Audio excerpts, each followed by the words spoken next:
Chris, stop ruining the opening. Damn it. Good evening, everybody. Welcome to Encounter Roleplay, where we are playing Achtung, Cthulhu once we've gotten over ourselves. Welcome to you, especially if you're watching back on YouTube. We are live every Friday, 5 p.m. Eastern Time. That's 9 p.m. GMT right now, but 10 p.m. in a couple of weeks. We've got a few more weeks left, so we'll get as far as we can in the campaign and have an awesome time while we're doing it. I'm Sam from Atlantis Entertainment, and I'm one half of Black Cats Gaming, and I am your GM for this evening. Why don't we go around, have a little chat to everybody before we do our sponsorship stuff. Pruitt, how are you doing? I know you've just got back from work, but otherwise, you all right? Oh, I'm doing great. It's the end of a work week, so I'm going to have a fun weekend of gaming, so it's always exciting. And I love starting off my weekend every week with these beautiful people. This is a great game. I'm absolutely having a great time here. I can't wait to see what lies on the other side of the darkness that we are facing, as I will be, of course, reprising my role as Captain W.C. Ward, the band... I guess the leader of this little merry band. Self-appointed. It's a bit. Yeah. All right. Virginia from Edifice is here with me. I saw you not long ago. How was your nap? My nap was great. Yeah, I mean, it beats falling asleep on the train and just looking like I don't want to talk to you, so...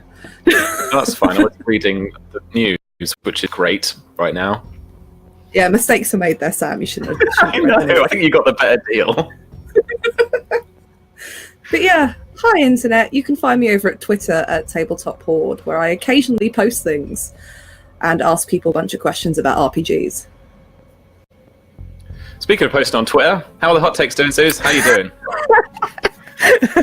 All right, thanks, Sam. Look, I mean, it's like 24 hours since my last hot take. I can regulate. They get me followers, you know. It's like when a train stays in the station too long, you have to regulate the service. Just for 24 hours. It's all good. It's got to chug along slowly with, hot take after hot take. But yeah, I'm all right, thanks. I'm looking forward to... I don't know. I'm looking forward to some more... Look, folks at home, there's been such a weird energy in this call before we started. We're all in such a weird place, but I am looking forward to continuing the weirdness in this anti-Nazi Cthulhu-themed madness, where I shall be playing Grease Monkey Elsie Braithwaite. I think it's because we're a little sick. Like, not a lot sick, but we're all just, a little kind of feverish. Yeah. I've been dosed up to the eyeballs. I think that's why I'm like this. It's a good warm-up too. Shauna, how are you coping with all of our craziness? Are you okay? I love it. Yeah, I love it. Just Good. nice and loose. Yeah. Enjoying my health before I'm thrust into the convention thing again next week, and I get sick eventually. But playing Sirius on Twitter, Shauna, playing Sophia Price, who is, I just remembered at this exact moment, is the cause of the darkness ring, because I blew up a generator. It was cool though. Explosions are good. There's so much destruction happening, so gotta get in on it a little bit. It's so true. Oh my gosh. And we have Callum from the Rollies podcast. How are you this evening? I'm sick. Everybody around me is sick. Even at work, people are sick. Looking forward for another evening playing Georges de Coninck, my favorite veteran from the Spanish Civil War, and he's hopefully saving someone today. Lucrezia from local agent from Rome. So I'm looking forward to extracting her from this fascist occupied country. Hopefully we can get her back to safety. Oh, I was going to say home. It's not quite right. Yeah, don't do that. That's not nice. Lovely. All right. We'll do some more talky stuff and chilling and stuff at the end of the episode. So tonight we are using Fantasy Grounds for all of our tabletop needs. You can go to fantasygrounds.com, get yourself an account, start your cool gaming on there. They do all sorts of tokens, maps, and all sorts of other stuff too. You can go to whalinggames.co.uk for 20% off 40k in Warhammer miniatures, as well as all kinds of other discounts online, such as ours from Edifice Entertainment. And then we're also sponsored on this channel by Tabletop Loot. if you do 20 retweets of the going live tweet that Encounter Roleplay just put out, then they will give away some tabletop loot dice. We need 20 retweets, and then we'll enter the competition in chat. So that should be awesome if we get that. You can also engage with the gameplay as well on the stream by donating some bits to get some cool stuff happen. You can donate some critical successes or complications to our guys, as well as any kind of weird Mythos magic surges, maybe even some cool gear or some vehicles or some spooky monsters if you fancy it. I keep saying it, I don't expect it now to happen in the next few weeks, but if you donate £300, Cthulhu will turn up and just ruin everybody's day. All right, I think we're ready to begin session 8, which I've got to admit I've been quite lax this week. I didn't put up a title or a little bit of artwork from the book to accompany it yet, so I'm going to ask these lovely people that are with me, or you guys in chat as well, if you fancy it, to name tonight's episode at the end. So we'll see what happens. But to recap, last week on Achtung, Cthulhu, Shadows of Atlantis, our intrepid Section M agents took to steal a wrecking ball and demolished a Nazis' excavation site in downtown Rome. In the shadow of the Castel San Angelo, the team launched a daring operation to free the prisoners from their labour and make contact with a missing Section D agent, codenamed Lucrezia. Enlisting her help and learning her name to be Sibella, they descended down into the catacombs, into the pyramid beneath. Deep inside and in almost pitch black, the team discovered strange symbols and writing on the walls and felt the gaze of 1,000 eyes prickle the backs of their necks. Calling out into the darkness and spilling some blood, Constance attracted a horrific sight. Hideous bipedal creatures standing 6 foot tall with reptilian heads and scaled, sinuous bodies, each and every one of them only possessing a single clawed hand, the other arm a stump, cut and healed just below the elbow. After a dangerous fight, and Captain Ward taking a bite to the shoulder, the team worked their way deeper into the labyrinth until finally they came across the site of the artifact they were looking for, the Clypeus. Clypeus? No. George was brave, or maybe stupid enough, to be the one to stick his hand into the chamber containing the artifact and received some kind of injection or needle prick from the strange device inside. Once George was able to free his hand, the giant clamshell opened up to reveal this beautiful statue of an ancient warrior goddess character, holding a shield formed of gold crystal veined with this bright luminescent blue. Taking the statue, George was thrown back as if by some kind of electric shock and knocked out cold for a few seconds before coming round to the whole team gathered around him in the shallow pool surrounding the statue. Callum, I've got some bad news for you, I'm afraid, buddy. So we, there's a little bit of context outside the game. We have put together a new iteration of the beta rules, and those have actually just gone out today. So I'm going to be trying a little bit of something that we kind of doing last week, weirdly enough, with Captain Ward's injury, and that's I'm going to apply to yours. You are going to have taken an injury, and I want us to what we're going to try and do is that these become a truth. So whenever you take an injury, it literally is like you name it something. So we can name this shock to the system or something. And that basically means that so long as the truth becomes applicable to anything you're testing, whatever attribute, whatever skill, it makes it more difficult. But only in certain circumstances. Like if you've got a broken leg, like running is harder, or maybe agility tests are harder, that kind of thing. So it's not. We're kind of having a bit of big of a debate around about this in the team, about how certainly in Conan you have a bit of a death spiral whereby you get an injury, everything is like +1 difficulty. But we thought because truth is such a great little tool dramatically as well, we'd put them to good use in terms of injuries. So I mean, I think like a shock to the system. What happened to you? And you can feel it kind of aching through having hit I got cow's. I got a suggestion Yeah. to bring back something from my background. I had this half pendant, which maybe not. It's related to what we're investigating, which I assume, considering the title of the campaign, is Atlantis, and a few signs here and there. So maybe it could be fun if, since I was wearing that half pendant and I've been shocked by this thing and the things are related, maybe it's got some kind of reaction with the pendant. So maybe could be something like branded by Atlantis, because the pendant reacted with the electric arc and it burned. It branded me on the torso. So I don't know what could be the effect of that. No, I love that. It would be cool. I love that. We're having this. We're using this. And as you hold this statue, there's no adverse effects now. There's no strange feeling coming off it, anything like that. I mean, you have had these little kind of needle points stuck into your palms, on one each hand. So definitely a little weird. And you've had this kind of like bolt of energy pass through you as you've fallen down into this, because there's this like shallow pool that you're now in, and you're soaked from the neck down. This would be quite like kind of a pleasant bath if it wasn't really cold down here and just a bit soggy everywhere else and kind of clammy on the walls. But this pendant has like been burnt, and it's actually been burnt like into your skin.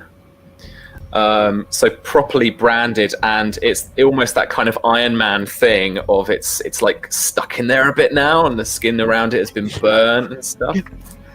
Yeah, all that fly stuff. now. Well, no.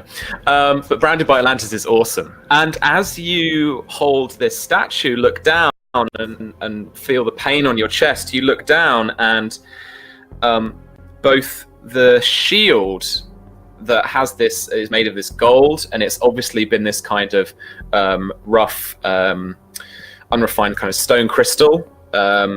Looks kind of would have looked maybe semi-precious if you'd got it of ore, is what I'm thinking of, is the word. So it's this kind of crystal ore. And then as you look down at your pendant, they look very similar. The materials, the kind of the gold flecked in the veins of the blue. And as you hold this statue nearer, both just start to give a little glow off each other, and you can feel the pendant on your chest beginning to pull at your skin again, as if pulling away. Okay. Can I hold tight the kind of cradle the statue and bring it close to the pendant? Yeah, absolutely. The pendant you can feel in your chest, and it's weirdly not painful. But you can see there's this kind of micro vibrations as it just there's almost quite a low frequency in terms of actual kind of any kind of radiation or sound or anything, but it is vibrating there in your chest as you hold it close. I look at the others, especially Constance and Sophia, and I'm like, what is happening to me? Qu'est-ce qui se passe? C'est quoi ce truc? Qu'est-ce qui m'arrive? Can you explain what's going on? Look at this. Oh my goodness! Are you all right? You put your hand in there and you got flung back. Are you? Yeah. How are you feeling? Okay. My head's like up here. We definitely need to get you looked at. With that and whatever happened with your hand, we should get out. We should get out of here. Yeah, I'm looking at my hand. Is there something? Is it burning, bulging? There's a sting or something? No, there is a if you've ever had like blood taken or like a shot, an injection type thing, there is a needle prick. There is a bit of blood that is trickling down your palm that's been washed a little bit away with water. So quite a thick needle as they come, but there's no bulging in your hand. You look at it, there's no like, they don't feel to hurt too much. You ache all over a bit because of this like snap electric shock thing that's gone through your system. Because you can kind of, if you have one, you can kind of, it's like almost like an ache in your bones just for a little bit after. So you're still getting the kind of after effects of that shock.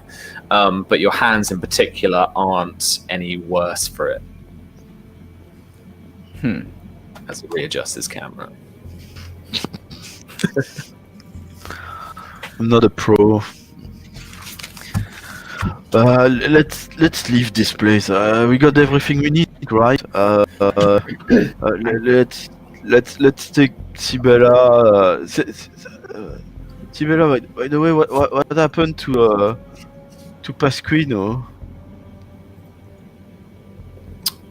She looks at you, wide eyes. Pasquino.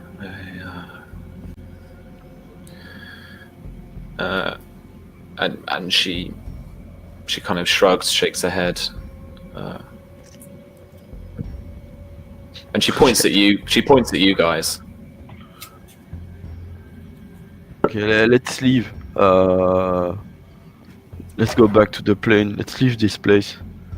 Let's get out of here before those lizards arrive back.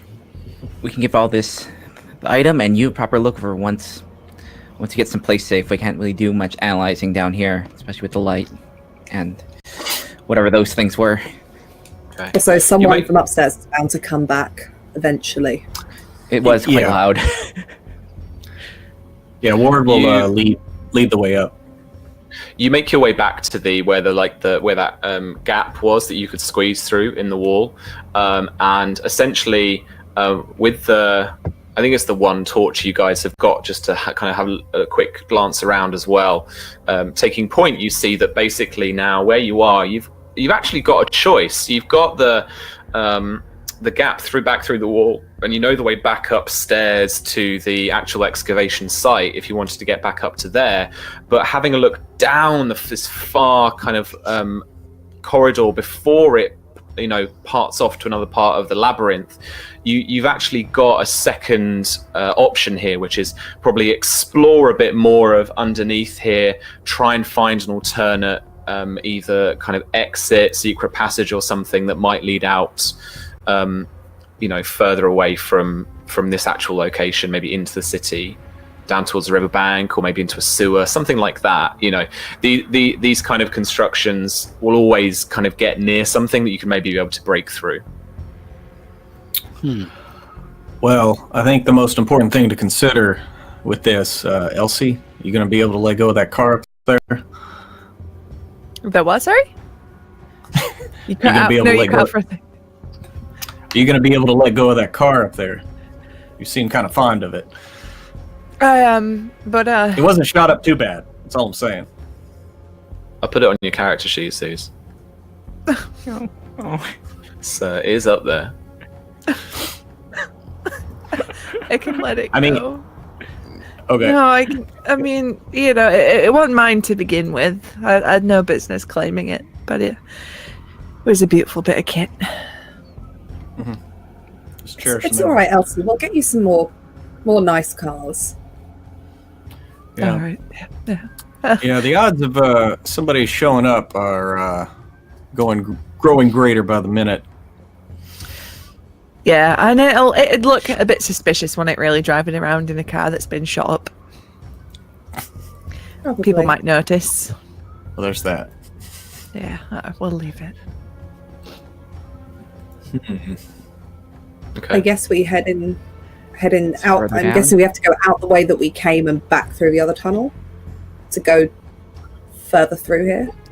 No, so the choice here is go through that small gap you squeeze through, and then back up the actual excavation, and then back up to the site, or it's don't go through the gap here, explore this half of the labyrinth that wasn't gotten into yet, so that you can try and find an alternative route out. I mean, an alternative route out might be good. If anyone comes down here, it's probably going to take them a while to get through this. Mm-hmm. Yeah. Yes. And we'll hear them. We have the advantage, whereas they could just be sitting up there waiting for us.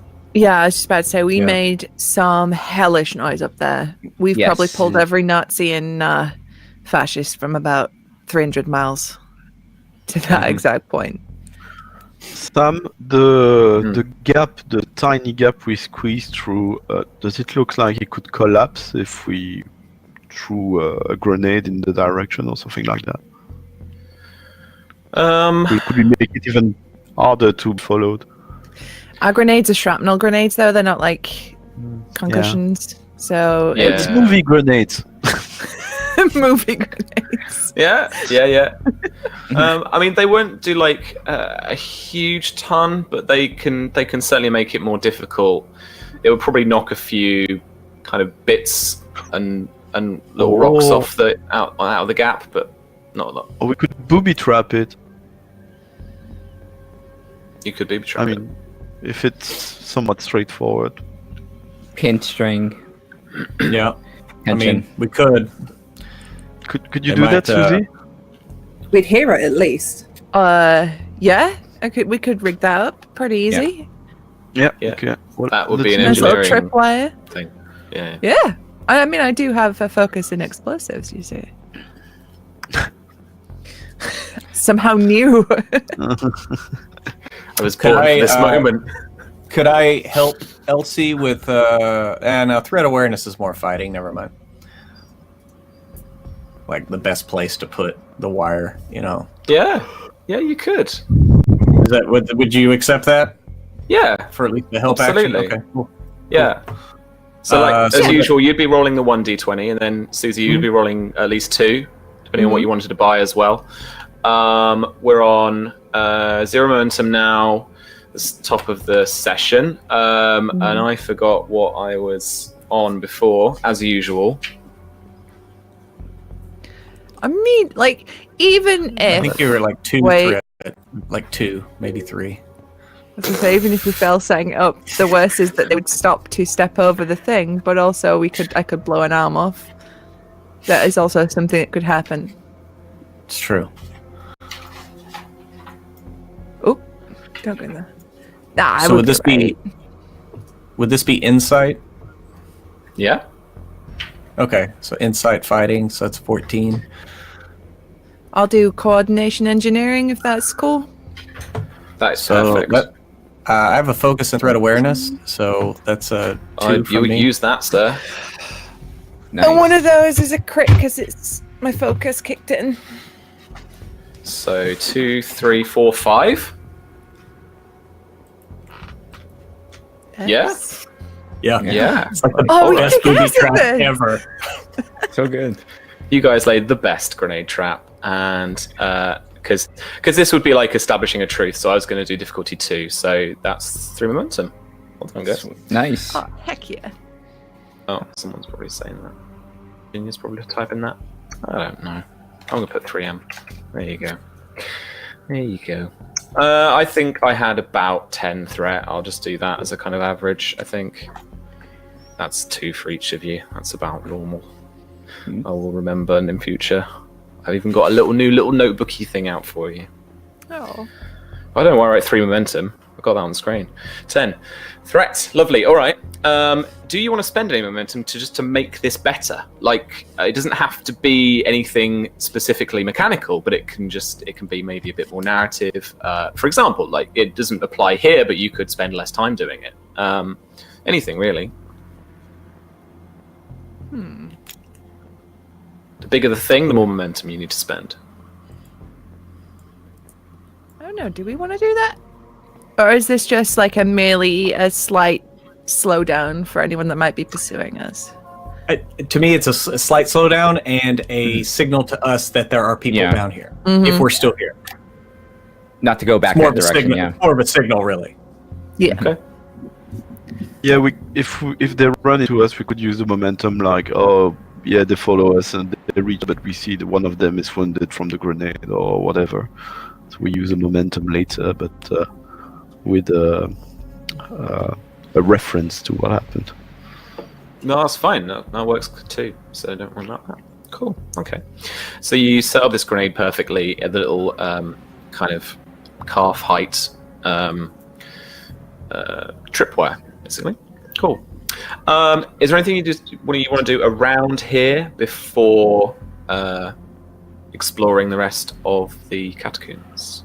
So when you were talking about a shield and a sword, it's on the little statue that I'm cradling, right? Yeah, it's very reminiscent of like a kind of warrior goddess Athena type stuff. I'm sure in the adventure it actually says she's got a Roman name too. Yeah, so she resembles this, but she's a bit different. You can't quite put your finger on it, but it's just some way that the sculpture is fashioned, a way that the human form is being represented. It's a little bit alien. It's not quite what you kind of expect from like a Greco-Roman sculpture. Yeah? There's no antique weapons or object lying around. No. Yeah, I found this out +2. +2 sword. It's cursed. Cursed. +2 curse. Flame tongue backbiter. Look at that! It's a Vorpal sword. Oh my gosh! We've won the game. That's it. We could You all said go it was home. like there were like little blue glowing veins in the object, right? Yep. In the shield specifically, so the shield that has been carved into it and is on her arm, it's been molded into it's been molded into a shield from this kind of gold crystal shot that is then gold crystal that is then shot through with these like slightly luminescent blue veins. We have those weapons, do they glow in a similar way? Like the ammunition was like glowy, I think you said. Yeah, so the trail of the bullets was bluey glowy. Yeah. Well, we did learn that Nactwolf liked their kind of crystal-based stuff, didn't they? Yeah. All their techie gubbins. Yeah. Silly question, but a while back when we were still prepping in the house, Ward asked if I could do any scrying. And obviously there wasn't much I could do from above ground, but now we're here, maybe it could help us either figure something out about what this place is about or how to get out of here. Yeah. Do it. Yeah. Okay. We could do this. I'm not going to set up like a full ritual, but let's do. Let's speed it up a bit with a difficulty. It's going to be a proper like thrown together ritual. It's Constance holding the mirror in her hands while somebody stands behind it slightly off the side with like a Zippo or something, is what I'm imagining. I mean, there's the torch and the Zippo, so like you can do some kind of magic illusionary stuff, bouncing it off walls and stuff. Boom! Okay, I was going to make it difficulty 5, but seeing as Prue's got a fucking prop. Yeah. Difficulty 4. Difficulty 4. Does I'd my experience Scryo Truth help anywhere here, or is that what's making it possible? Ugh, it's making it possible. Yeah. I'd like to help. I'm trying out the system to system. Okay. I'd like to help with the scrying. As you're doing the scrying, I think George's gonna be. He's really, phased, sort of frazzled. He doesn't seem to be himself at the moment with what happened to him, and he's gonna almost hypnotize, or I don't know what, but reaching towards your scrying mirror with his hand while cradling the statue and staring longingly and intensely at what you're doing. So I don't know if that could help, but I think he's got at least a temporary connection to with Atlantis, which might not be positive for him. But if I can help this way, that could be fun. I'll definitely try and catch that bluish glow from what George is holding in the mirror, in the hopes that I'm holding it very tight, so I'm coming close to your mirror for you to do that. Does anyone mind me giving Sam a bunch of threat? No, Go but ahead. what I No. will do in preparation is take the rifle from my back and hold it up to my shoulder and down the corridor. Because if anything comes down here, we'll all go deaf and I'll break my arm. But What's I'm it not gonna going to say? miss. I don't really have a creature, but that will do in the meantime. Everyone's got props. This is brilliant. So this Some is horses come down the tunnel. Will and Academia with my occultism focus. Yeah. Okay. I'm trying to look. I haven't got any props. I've got a 20. That'll do. Right, someone donate to give me a sword. I'm good to go. Let's go. Wait, you should play it. Oh, you'd come prepped though, wouldn't you? But you should play it. No, wait, that's just LARP. Yeah, that's just LARP. Yeah, no. Role playing with props. That's LARP. That's LARP, yeah. Okay, I'm done. Oh, it's relic and whatever with Deborah and Wool from the. I don't have enough to kit you out with a set. Come on. All right, let's get back to business. We're wasting people's time here. Let's right. Okay, cool. This will be difficulty 4. George is assisting. George is actually assisting you. But George, I'm going to come to you in a minute. Oh yes. Nice. What? Some kind of like. Oh my god. Have you just got some? And you accused me of reading the book beforehand, Sam. Are you in a prop cupboard? No, I just have a lot of props. Okay. Oh my days. Right. I'm going to give you all of the threats, Sam, so I can roll 5 dice. 6. Cool. Yeah. Let's see how this Yeah, goes. That's why I like you. So that's 2, 3, 4 successes. Huzzah! Nice. Yes. Okay. You succeed the thing. What are you looking for in particular? I'll give you 1 question for free, and you can spend some momentum or threat on whatever you like there. George, did you roll? George needs to roll 1 dice. George, you need to roll for me insight and observation.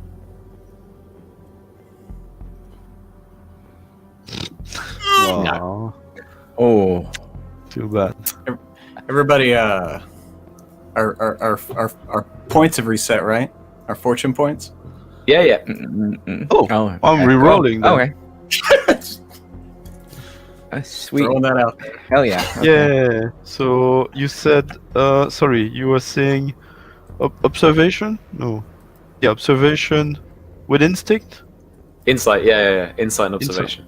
Insight. Instincts work. Instincts. If you've got instincts, that works. Yeah, but I only with have your 2, focus. so it's 10. It's a success, but it's not critical. All right. But yeah, you got 4 momentum. Well done. Cool. All right. Constance, what are you looking for? First of all, she's going to try and focus into the past and see what she can see about the place. Like, hone in and see what residual stuff is still here. Oh man, I'm sorry, Sam, am I making you you ask- stuff up? You ask the easiest questions, right? Just You should know this about me now. just occupy yourselves with something for a moment. Ask Pruitt about his remaining props or something. Yeah, go on then, Pruitt. While Sam is looking Yeah, up this let's have a thing little- of us. Well, I mean, demonstration. I got these coconuts at a showing here in Austin at the Draft House of Monty Python and the Holy Grail, where they give you props and everything, and you get like a sword, and it's freaking awesome. And every time that and it was also a quote along, and subsequently a sing along. But yeah, that's anyway. So that's where half my props come from, is things like that. So I just went to the front of the book like an idiot and just told me the. Would you like I me mean, just to ask a it's- different question, Sam? Yes. No. Yes. Wait, Pruitt, I'm going to join you in this. Mine's smaller, but Wait, what? hey, it's not the size; it's how you use it. I have an Enterprise D, but it's all the way up onto my top shelf, and I can't be asked to get it. Hang on. Nebula class all the way. Can we see it? It's up there. Look. Yes. that was actually pretty good, Pruitt. That was- I It is my. assembling It is, yeah. and I could painting go that get one. my Lego Saturn V that I built last weekend on Saturday. It took me 6 hours and 40 minutes. I My saw God, on but Twitter. Oh, nice. Yeah, I saw that. yeah, yeah. Y'all were a bunch of nerds, though. I Hold on, got some. I've got an I got some- appropriate prop. Got something war related. Can anyone recognize that? No! Oh, No! No, put it away. I'm gonna cry. oh, There's even yeah. a picture of the little girl. Oh, on the that is. side. Why would they make that? Yeah, I know, right? It's like Yes. I'm cool if we end up going to a masquerade, but and you know if we go to Venice. Nice. I mean, this is technically from Naples, but I'm kidding. Let's go. I'm cool if we go to a tiny one. I'm prepared if somebody wants to give Sam 300 to kill us all with Cthulhu. I'm prepared. I mean, I'm ready. I I mean, might put a discount on the final episode. this is how it's how prepared I am. Oh, I have 2. dang. I can't remember what I did with my monolith.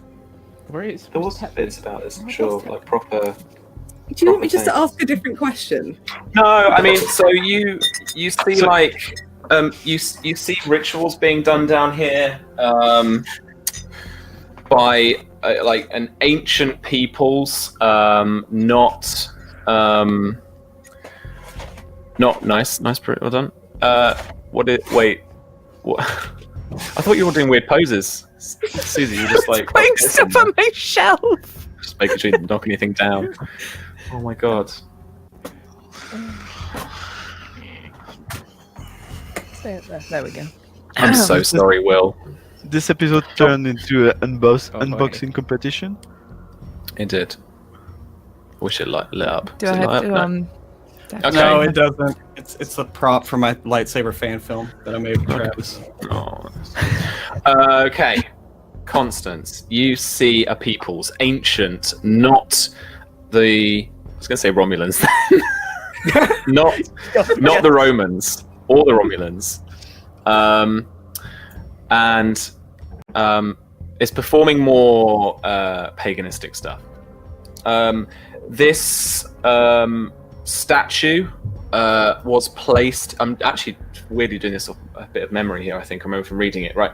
So this statue is placed in this clamshell, and it's opened up to begin with, and then you wait. What donated? What was that? No. Okay. You see this it again in kind of you like pulpy movie mode. You see like the blue energy ripple out around like the ancient city, and it's this like shield MacGuffin that's holding away all these awful like lizard people that are like running at the city and like raiding people and stuff like that. And then you skip forward to when. In ancient Rome, it's the city has been kind of started proper, and the Roman Empire is building. No, wait, is that right? No. Oh, there is a struggle. You see, what you can get from it is there is this struggle between ritualists and it's kind of this new feeling of culture and religion, and there's a fight for this thing, and there is the clamshell gets closed up, and the place itself actually get boarded up, or like oh my god, so entrances demolished and stuff, and it all rocks all coming in, and rock falls, party dies, and all that kind of stuff, so that it can't be got to. And of course, the shield is down. So over the course of scores and centuries, there are attacks, and these lizard people start to infest the city. And then you do get a glimpse of something a little bit closer to the future, and that is some medieval pagans trying to evoke this statue back to life, and them getting them standing trial and getting hung for their crimes against God by the Vatican. But I see them trying to do this ritual to evoke it, right? Yeah. Okay. Take a very odd turn this whole session if you decide to do what I think you're going to do. I'm not saying I have invocation as a focus, but I kind of have invocation as a focus.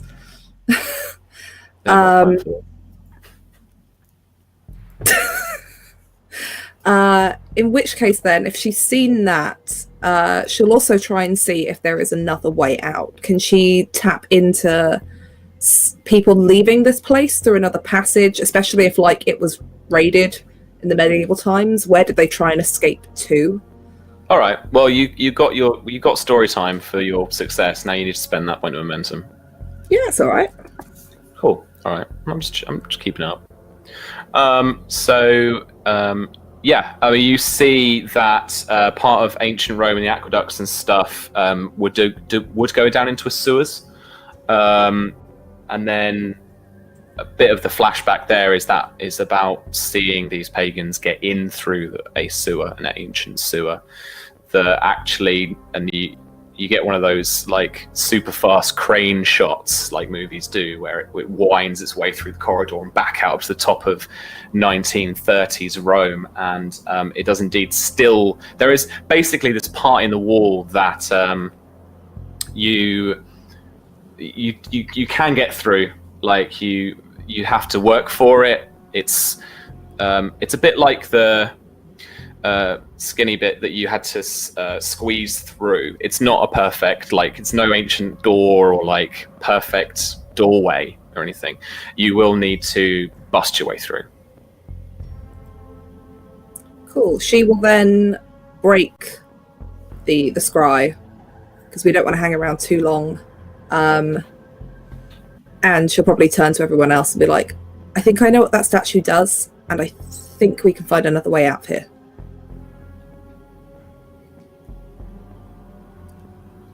We can get out through an ancient sewer. It's going to be some work, but probably not as hard work as it will be trying to have a gunfight upstairs. Well, yes. It'll certainly be an altercation at the entrance. Any other questions at all, V? No, I think I'm happy with that for now. I might later try and recall some stuff then. But I think for now we kind of know what that thing does, and we kind of know which direction to go to get out of here. Okay. So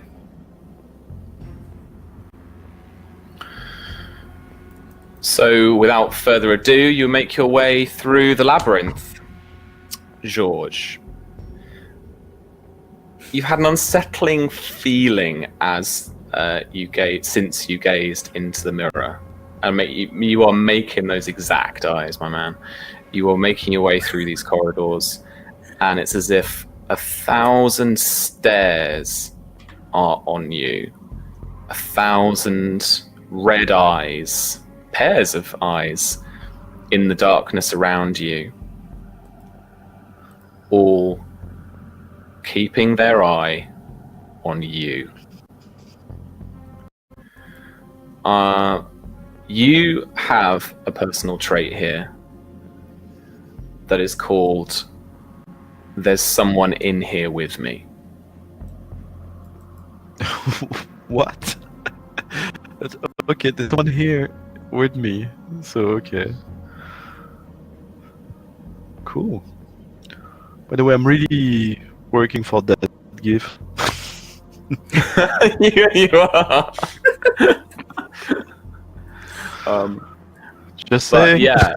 So that truth epitomizes the feeling that you have in your mind. There is someone in here with me.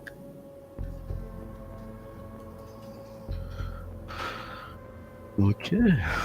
For everyone else, George is like done in at the moment. He's doing his best ET impression. but he, presumably glancing around, worried.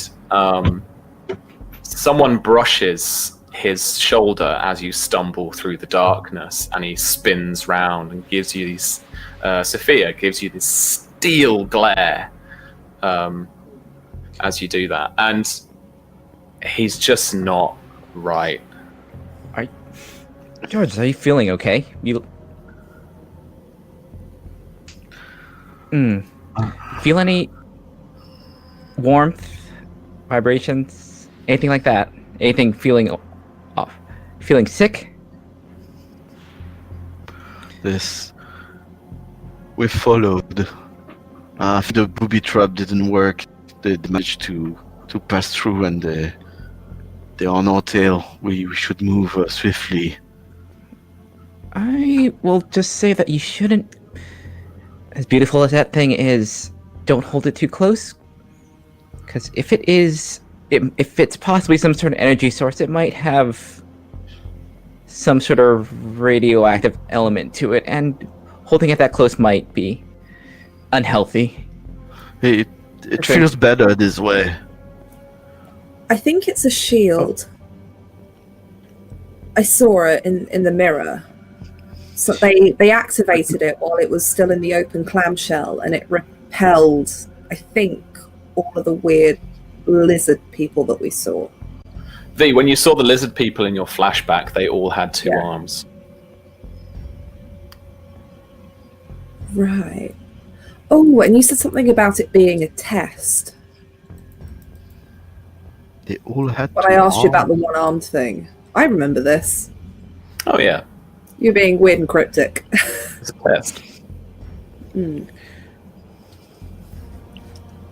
I remember all the hands and finger ligaments that were up on the walls around that pool and the clamshell and stuff.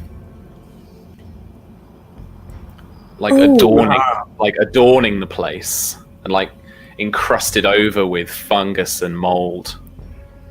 Would it make sense to me, perhaps now, knowing how the thing was taken out of the clamshell, that perhaps they were trying to use those hands to get at the object inside? If that's what you think, sure. Yeah, that stands to reason. So presumably that shield was made to, or just does something to them? And why would they be here almost protecting it? Maybe they're drawn to it as well as repelled by it. Oh, I mean, if it wasn't active, they might have been protecting it so nobody turned it back on. But obviously it interacts different with them, but they probably had to cut their hand off just to get away from the thing. Well, if we see any of them, we could always try and find out. Maybe they were not worthy of the thing, huh? And I was. They were not, but I was. Maybe after thousands of years, maybe they developed some sort of worship of the device. Maybe. That's what it is. But if it does repel them, I guess it's good that we haven't seen any of them in a little while. I don't want to see any more of them. Is the exit closed? Maybe they're with us. Maybe they're still in those corridors. They were just asleep and they're waking up. I really think we should leave. Is the exit closed? Did you see if the exit was closed, Constance? We'd have to break through, wouldn't we? She said it was an old sewer, but we couldn't just walk through it. I think you've got a weak brick wall to get through. Yeah. I'm inclined to agree with George that let's get out of here and then deal with that. And Constance will kind of move past and go up with whoever's at the front, probably Ward, I'm imagining, is leading this torch. And once she gets past George, we'll kind of tap Sophia and just be like, somebody needs to keep an eye on George. He's had a nasty shock. Yeah, and she'll just just like look in the eyes and just nod. And I think from this point she'll like try and shift back so she can kind of like be behind just to like watch, keep an eye on him. Because he is not acting like himself at this moment. I have no idea what that, the pinprick thing did, if anything. So yeah, I'll take the rear at this point. Okay. Just keep an eye on him. Folks that are leading, Ward and Constance. I'm asking for an ability test. So how are you navigating through the labyrinth? And who's leading? Who's assisting? Constance will probably be doing it through like instinct, because she's kind of already seen it. She's now just following that weird sense of like deja vu, like I've been here before. Mm-hmm. Yep. So if I could use like will and observation with my instincts focus. Sounds perfect. Are you assisting Captain Ward, or are you, or Captain? Are you kind of letting Constance follow her instincts and then just being observant beside? Yeah, I'm just keeping a lookout, right? Because Constance is the one who saw this place and saw where we're going, so he's trusting that she knows where she's heading, and I'm basically just keeping a lookout in case anything jumps out of the shadows. Sure. All right. So Constance, you're leading. So this is 2d20 plus any you want to buy. Pruitt, this is 1d20 from you. What's the difficulty, Sam? Difficulty for this is going to be 3. And I'm trying to think, what do you think the best combo for me would be? I think observation. Yeah. And I mean, coordination is more. That's more like my coordination, right? Not coordinating with others, or is it? Well, no, I quite like that. Descriptively, it can definitely be the coordination of others, I think. Okay, so working with Constance and while keeping a lookout, so coordination, observation. Yeah, Awesome. That's cool. I just wanted coordination's 10, so I need a 10. I have nothing in observation, so. That's cool. All right. V, do you want to buy any? Yeah, I'll give you 3 points of threat. All right. I'll roll Might need 4 it. dice. So that's 2, 3 successes. You got what you needed. Okay. You wind your way through catacombs that look like they haven't been seen a conscious being in centuries, and then you turn the corner and there's almost stuff like that's been nested in, like they've gathered like someone or something here that's like kind of gathered moss to put down bedding and stuff like that, but there is is absent. You do come across, as you proceed down this one corridor and then come to a crossroads, your instincts lead you down to the left-hand side and coming up into a bit of a larger, just kind of antechamber. But for these really roughly kind of dug out catacombs, like nothing, there are no like clean line, like stone masonry wall type things. It's all like rough hewn, kind of chopped into the side of the rock. But you do open up into this larger kind of antechamber.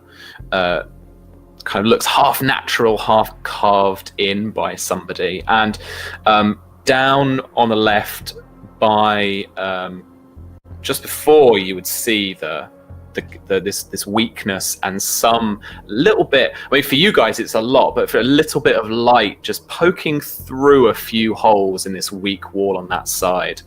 And you can just about see, if you shine the torch, you detect a little bit of masonry and normal brickwork behind.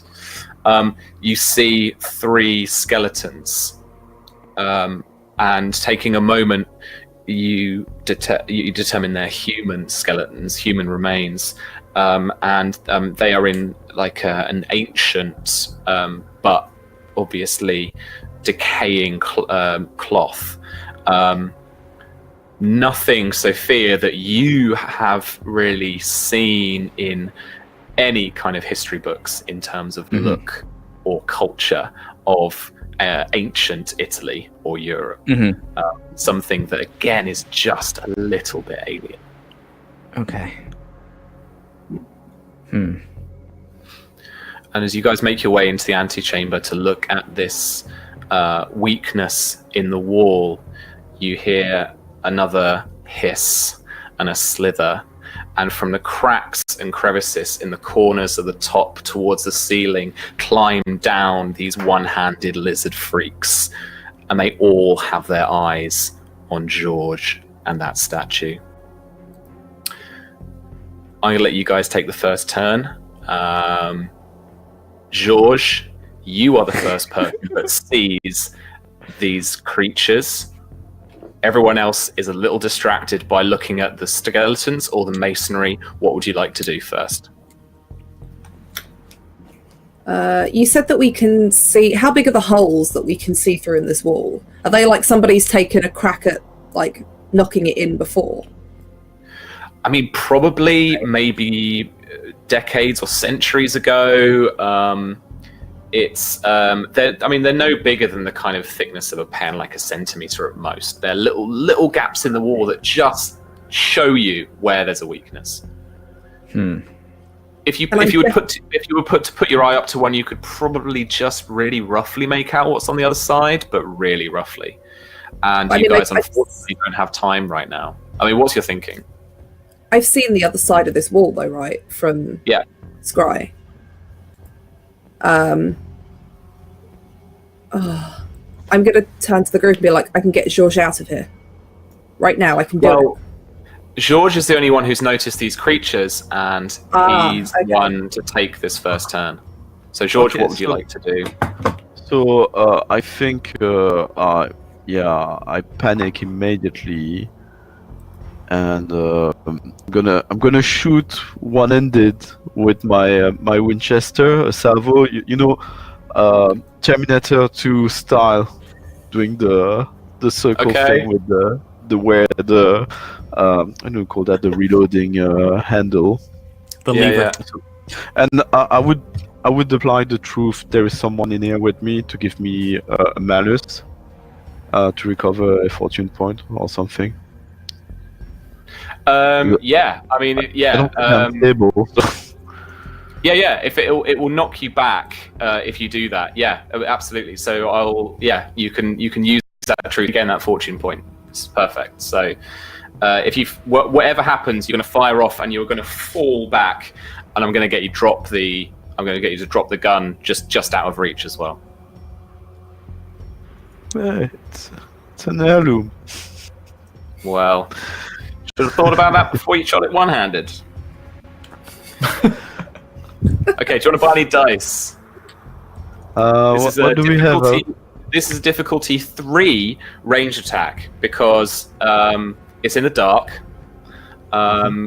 It's close range though, right? This is all. This is so confined. This is one zone. These guys and you are all close range.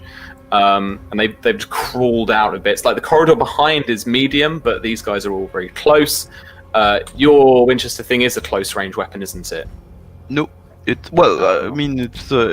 picked something from the thing. There was not something really matching it, but what I wrote was medium. Okay, so that increases difficulty to 4 because it's outside its optimum range. Okay, I think if I may, I would argue that having been a poor militant helps me. That the fact that I've been hit before helps me in a stressful situation, and I will even stretch it and say, as a Walloon who used to work in a mine, I'm used to this kind of confined environment. So I let you do the math of all of that together. Are you used to shooting in a mine, though, mate? Shooting, maybe not, but doesn't sound like it. I'll drop it down to 3. I'll drop it down to 3 total. Yeah, you've got kind of half and half of each of those, I think. But yeah, almost. So this is difficulty 3. Did you want to buy any more dice? Yeah, so it will cost me 2 momentum to get 2 extra dice. It'll cost you 3 momentum to get 2 extra 3 dice. momentum. First one costs 1, the second costs 2 more, and the third costs 3 more. Okay. Team, what do you think? You got a meaningful vote? I mean, what, we're at 3 momentum? Yeah. How comfortable are you with getting 1 extra die versus 2? I mean, it's fine either way. I'm not too stressed. It's just, yeah. Do you want some of these things being shot or not? I think that, yeah. I just use 1 momentum. That's it. Okay. V, take 1 momentum off for me there, and yeah. Okay, so let's go. 3. Roll And for me, man. 3d20. Yeah, that's the one.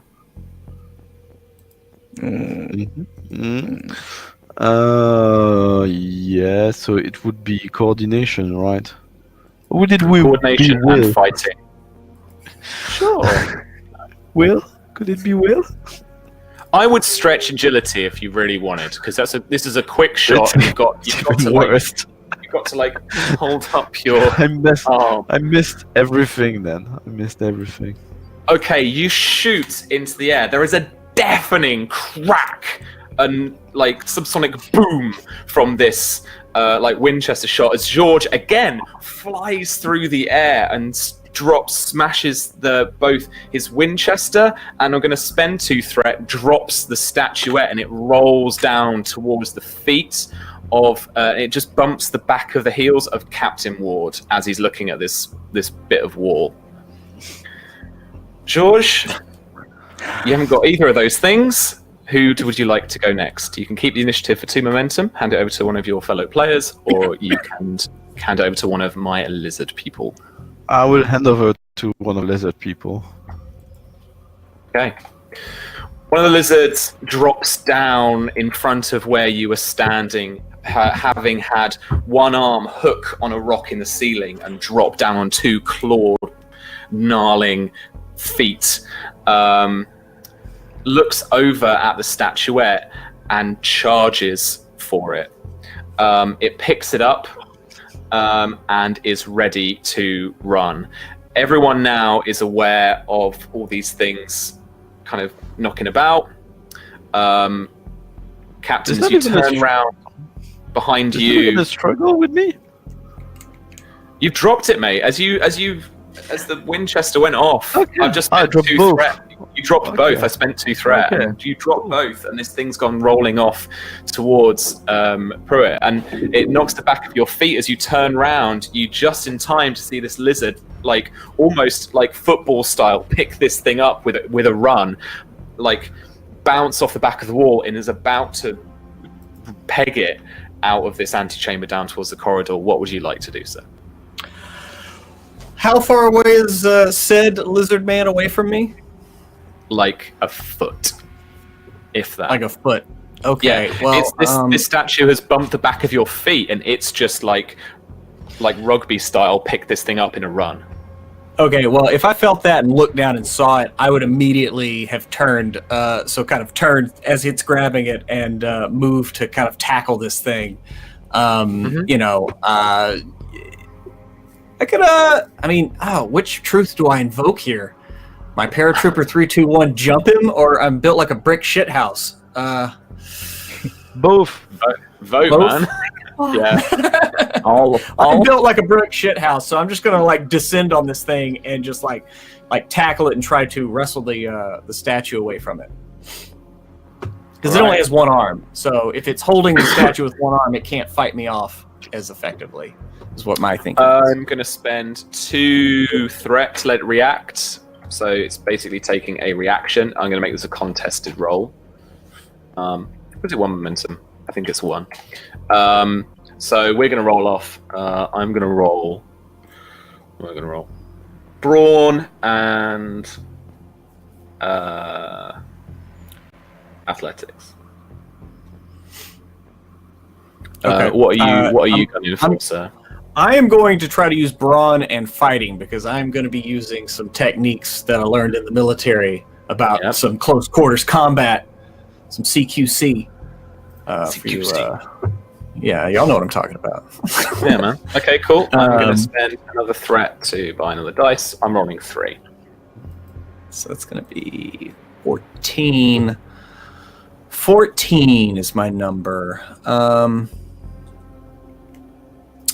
Okay. How much momentum do we have? 2? 2. Yeah. Do you mind if I spend 1 of that?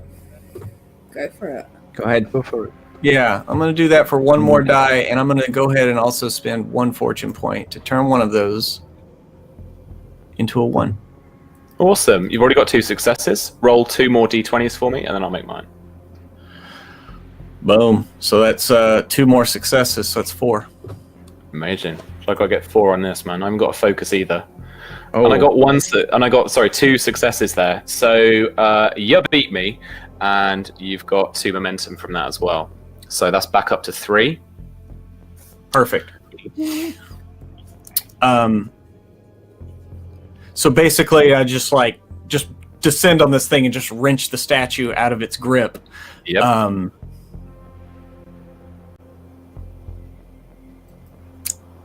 Could I wait? No. Did we decide we can only spend 1 fortune point per turn? I'm letting you spend more fortune points per turn. So you could spend 1 now to take another major action. Yeah, I was looking at that masonry and describing what Constance was describing, and so Ward is sincerely thinking I'm about to put my shoulder into this wall, and Okay. he picked up the fumble. I tore it away, and now it's time to head for the end zone, baby. You are built like a brick outhouse. I'm ready for this. So I'm going to invoke my truth for that also, and I'm just going to lower my shoulder into this thing. So that would be.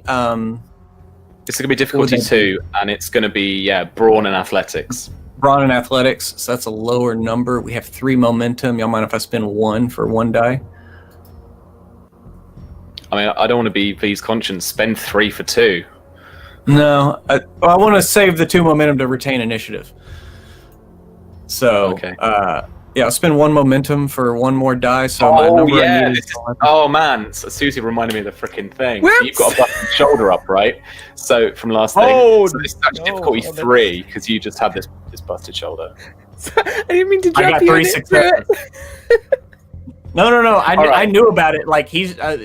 This is Ward in the moment. He's not thinking about his busted shoulder. I don't know if this translates across the Atlantic, but it canes when you go through this wall. It's like the reverberation of hitting your you pick your good shoulder like it's it's split second thinking, but you do it. But it just hang on, which one? Whatever. But it just makes this other one absolutely cane as you go through, and you can't help this as you go through. But you do just crunch through this brick like this. It wasn't very reinforced to begin with, to be honest. And you plop into the effluence of Italy, of downtown Rome, on the other side of this sewer. Hey, it's been that way since the plane touched down, so it's fine. So much different. But yeah, Okay. and just go through and be like, let's get the hell out of here, and just he's ready to get the fuck out. All right. You wanted to spend the 2 momentum to retain the initiative. Who did you want to give it to? I'm gonna hand the initiative over to Elsie, because I was just gonna say I would like to go last because I want to just throw a grenade in this tunnel before as I'm the last one out. Just sort of chuck a grenade in and it. So Yeah, cool. let me go last. Okay. I mean, you could basically kind of hold or ready your action. Once everyone's out, you'll go. All right, I'll do that. I'll get up to the entrance, get my grenade ready, and when everyone's out. Makes sense to me. You pull the pin and intimidate him. Yeah. Just stand there So you're ready, and you're like, go. Who goes next on I suppose one of the reptiles. Prince Charles, I think, will go next. One of the lizard people. Okay. Prince Charles takes a bull rush. It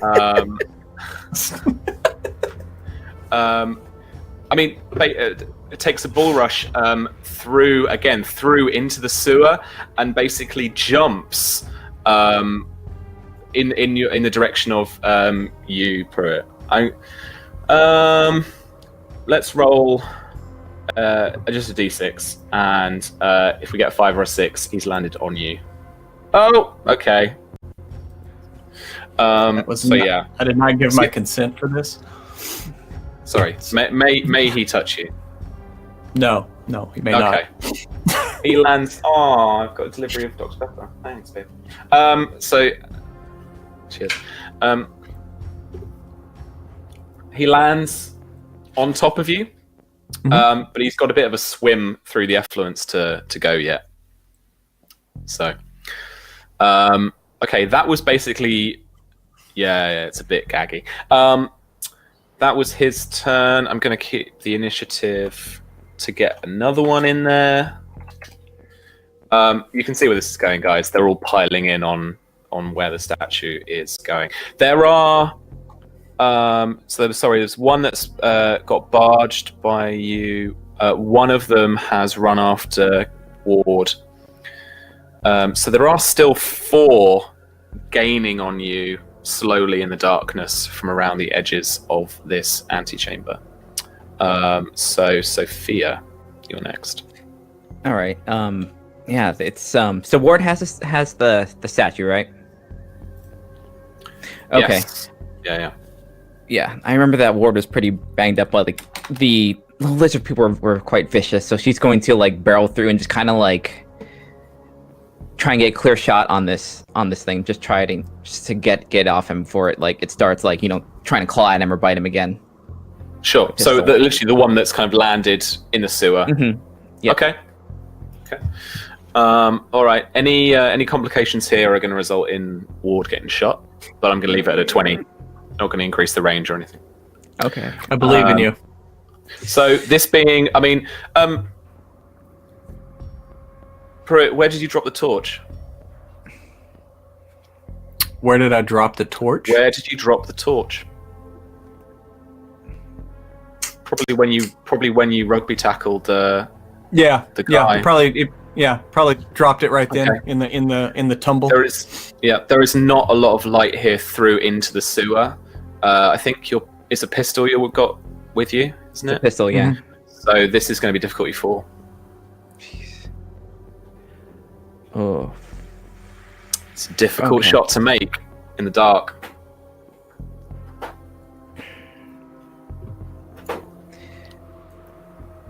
Do you mind if I take one momentum for that? Do it.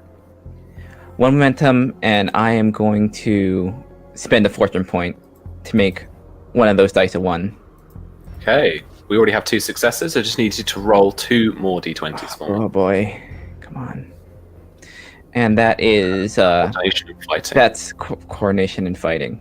Okay. Handguns if you've got the focus. Okay. God. This is It's a new 10th time. scene. This is a new scene, so. Okay. Yep. Let's do it. Please. Shoot. 3 successes. 3 Would successes. you like to re-roll the 14 for a fortune point? You know what? Yes. He's put his Wanna try body and on the explode? line, Okay. and I will re-roll that 14. We don't want a bunch of these lizard men in front of us. What are you aiming for? Oh, what the heck? Oh my god. Right. Sorry. You are At careful least it didn't about hit it. Yeah, I think I got this in my head that you're firing off like one shot and then just looking again and then maybe firing off a couple more shots, just trying to get it. You don't see anything connect. You don't see the boys or the lizard, like you don't see them come up up from the sewer, or anything like that. So you're not sure if or what you've hit. Could I use my born leader to spend a fortune point to give Sophia one? Yeah. Okay, thanks. All right. This is my last fortune point too. Please, Just kind of like please. pushing that thing up off of me a little bit to get in more Yeah. line of sight, maybe by accident. But yeah. I will So there's do like that. maybe there's like a little bit of light coming off of, like, you push him up and there's a little bit of light coming off the shield. So Yeah. you can see a little bit better. All right, let's. Ooh, oh God, ooh. Well, it wasn't a 20, so I didn't shoot you. That's what I was waiting for. Ooh. This as Ward, like, you've actually there's only a couple of feet of this actual sewer water. So as you've bolted down into it, and it's gone kind of on top of you. So you did see kind of writhing around on top of the surface there, Sophia. But Ward, as he pushes this lizard up, it just shocks you, knocks your aim off, and you shoot there, ricocheting into the ceiling of the sewer. You know what? Let's just do it. You know what? If we're gonna spend multiple, I am gonna Hail Mary this thing and just like use my major action. Just try and use because I want to hit him, but I want to like hit this thing with my bag of books, just to kind of like. Okay, I'll let you do that for the fortune point. I'll let you. You can even move in there as well if you like. So you move in there and you smack this thing with your handbag. Yeah. We were talking about old lady voices earlier. It's actually, you know what? It's a big backpack. It has all my books in it. I have like from the researcher thing. Yeah, so it's Big leather saddle. yeah. Smooth, Okay. This is I'm actually not going to make this a contest. This isn't a roll-off. So this is just difficulty 1, and you just have to smack it in the back. Okay. And that's. I want to use my did the reading to so it would be Brawn and Academia. So yeah, all my books. Okay, I'm cool with that. This is awesome. Yeah. Please. Yeah. All right. So it's 7, 5. So yeah, 12. Okay, 12's what we're looking for. You're rolling 2 there. You're perfect. One success. Thanks. You hit the lizard. Rolling so close to 20. You hit Princess Anne. Princess Anne is ready for your rucksack. I'd like you to roll 3 challenge dice plus any you've got from fighting. Any plus ranks in fighting. Okay, that is so how 3 this one works, isn't it? All right, so it's 4. Because I have 3 and plus. No, wait, it's just it's a static number. Oh, with extra brawn. Sorry, it's the bonus to the attributes. So okay, so I want you to roll 3 challenge dice for me. 3. Okay, yep, 3. All right. Yeah. Come on. I don't know why I thought it was extra from the security. We were talking about Star Trek earlier. That's why I was thinking. Okay.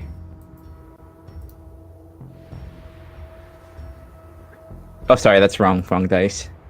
Plus minus, almost. There we go. 1, 2, 3, 4, and a success. Sorry, not a success. An effect. I'm tired. So with 4, I think they've got that. Let's do that. Okay. Oh.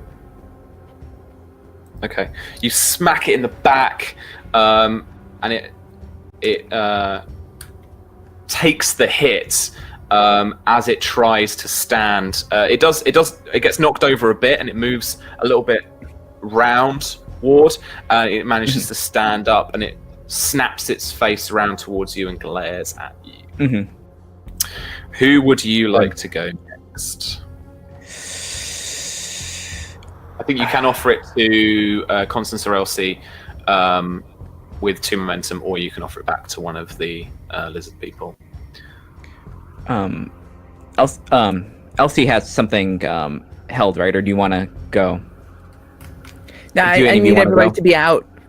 Oh yeah, out of the tunnel. Actually, so yeah, it's either Constance or it's the lizard people. Because Elsie's kind of holding her action. Constance, you want to go? Well, you could give it to me after Constance, no? You had the first turn, mate. We're still in round 1. Yeah, but let's do it. Okay, you still got turn. I thought it was completely free. No. I still need like 4 more lizard people to go. Okay. Okay. That answered my question. Okay, yeah. You wanna? Yeah, I'll go. Yep. Yes. Okay. You'll spend that momentum. God, there's so many So I of them. think So it's down to 0 momentum and 1 threat for me. For that, Okay. Yeah. So we're back to 0. you are indeed. is everyone good with me doing something a little crazy? Always. Always. There's a lot of lizards. I'm still in the room, right? Yeah. It's new Okay. time. I'm Unless going you want to try to. the Ooby Dooby thing. Thing is, the Ubi Dooby thing doesn't actually get us that far. It's true. That'll be useful. That'll be useful in a bit. I have a plan for that. But right Cool. now, there's a nice glowy thing that I'm not too far from that doesn't like these things. And presumably, when they did the original ritual to set the shield off, they weren't holding on to it because they were stood back from that basin. Mm-hmm. So I want to get closer, as far as I can, to get up to, like, into the sewer bit where everyone's kind of scrapping in sewage. And You can I'm move going into there, to- you can jump down. Yeah. I'm going to do that, and then I'm going to close my eyes and focus on the image of that object and start reciting the ritual chant that activated it. And I'm Right. hoping my experienced Scryer thing, because she's experienced, she's able to really well recall the things that she sees and hears. Hope that'll make it a little bit easier. It'll let you do it. Okay. This is going to be fun. It's going to go terribly. This is good. I'm sorry. This is good. This is the only thing I can think of because there's a lot of these things. Okay. I'm going to whip out a little extended task here. So this requires 3 breakthroughs or steps You for don't, ritual. you don't have to brag, Sam. Well, you know. We're going to go for 15 stress. And there's going to be some resistance here, resistance of 1 on any of your challenge dice that you roll for the extended test, because you're trying to do it from this weird memory of what happened. Rather than if you got it in a book in front of you, or if you were doing it practiced and prepared, then absolutely. But yeah, it's going to be 1 resistance here. Cool. But each test is going to be difficulty 2. It's actually a very simple ritual by what you recollect. And yeah, it's more just kind of chanting and but it is in a language that you don't recognize. I mean, I have a linguistics focus, so I'm hoping that'll help me recreate it a little bit, but... Oh, yeah, awesome. So you're making the right noises. You just don't necessarily know, you know. You're doing Ken Lee when there was the woman who was like, you know what I mean. I'm not going to be able to unhear that, Sam, now, because I'm going to get Susie, that you know stuck in my head. You're doing Ken Lee. I know exactly what you mean. Sam. I want to sing it now so badly. Please sing it. The ritual is Ken Lee. Go ahead. Go ahead. We are your audience. Please.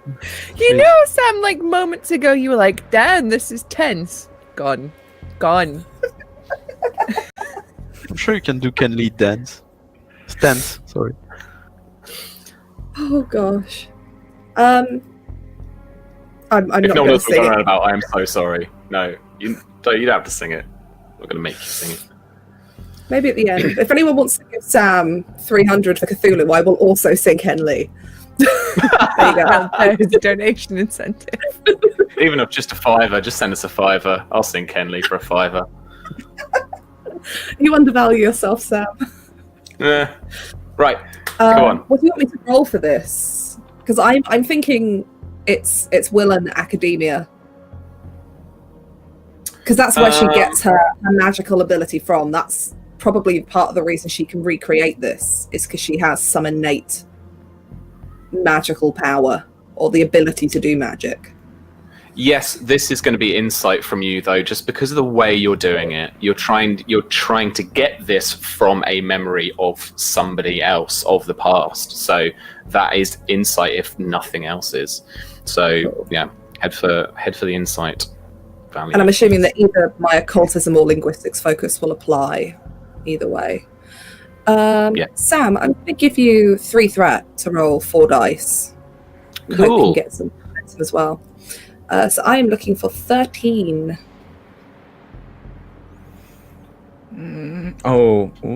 That's 3 successes. But I will spend a fortune point to re-roll that 20 and the 15. Okay. Because I don't like either of those. Oh! Okay, so that is 4, 5, 6 successes.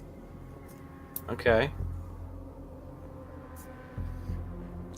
Wow. All right. So that... I suppose it was like difficulty 2. Yeah. So 4 momentum. And I want you to roll base of 2 challenge dice plus your... no, it's roll your power, I guess. Okay. You can add up to 3 challenge dice with that momentum. I'll add 3 if everyone's okay with that, because I want to cause the breakthrough. So you are down to 1 momentum. So I'm rolling power plus 3 extra, right? You have to remind me a bit again of how power works, but it's kind of you're always running a 2 challenge dice base, and then you add to it based on what you're kind of doing. And I think power accounts for that. Sure, but with the bonus 3 dice I've just bought, am I rolling my power plus 3 extra dice, or is it my power plus 3 point? Okay, that's a lot of dice, by the way. It's all right. Wow. 1, 2, 3, 4, 5, 6, 7, 8, 9, 10, 11, 12. Ouch. It's like 2 breakthroughs. You double time this. You double time Ken Lee. Ken Lee, ribba-dibba-da-choo. It's like a remix. And you, because you're able to bring the ritual back into your head quicker than it actually used to play out with the whole group. Your I don't know what that says. Wop wop. You're doing this dance, all sorts of cool, crazy stuff. And Ward, in your hand, this statue begins to vibrate, and the veins inside the golden shield begin to glow a proper light. Like in the darkness down here in the sewer, it is actually illuminating the space. As the kind of as you guys, your eyes have adjusted so much to the darkness already. So yeah, it's 2 breakthroughs. It's kind of vibrating. The lizard in front of you, then Ward, kind of backs away, and with his one good hand, shields his eyes as he's the kind of godly mythos sight is being kind of radianted down towards him. Grats, I guess. Who is going next? I think it's their turn, essentially, isn't it? Is everyone out of the room? By that look, Sean, I don't think you are. What? I'm out. I'm next to the lizard man. Oh yeah, you punched the lizard man. Okay, cool. I think everyone bar George. George is down on the floor right now. So a couple of the lizard guys, and Susie, you're by the broken wall now, aren't you? Yeah, you're just there kind of waiting for people with this grenade and this pin and stuff. Okay, so a couple, are you going to let them past if they try and barge past you? No? Okay. Well, the first one tries to do exactly that. The first one tries to barge past you, while another on your flank is actually going for you, you can see. I will let you interrupt and take your turn now if you want to just drop the grenade. Yeah, sure, yeah. I'll sort of Calvin's face. Calvin's just like, no. Look, you'll have a few seconds. I wasn't cooking it. The penny's on hold. You got a couple of seconds to get out of there. You share that but yeah, look. Yeah. Yeah, so I'll barge the one that's like trying to get past me, just like sort of like try and push it back in with my shoulders and then throw the grenade. Okay. I need you to make me this grenade roll, I guess. To position it perfectly. To make the attack. Grenades are weird, aren't they? Because then it's not really a proper attack. No, fuck it. You're. Well, let me just reframe it for me. So you are trying to place it somewhere to get it to like hit a certain bit or certain area, or are you just like, well, fuck this, dropping it like off we go. So originally, I like envisaged, like this corridor with all these lizard people, and just like whoop, and like chuck it in at their feet and do one. Yeah. So just try and get it where the most of the lizards are, which I guess is near the hole that we just made. So because they're trying to get out, right? Yeah. So I'm trying to go for like mass lizard damage. Mass lizard damage. Masses. Okay. So this is kind of trying to place the grenade a bit in the space. So difficulty is going to be 2 for the ranged attack, but it is close, so you're okay kind of, I think, on range.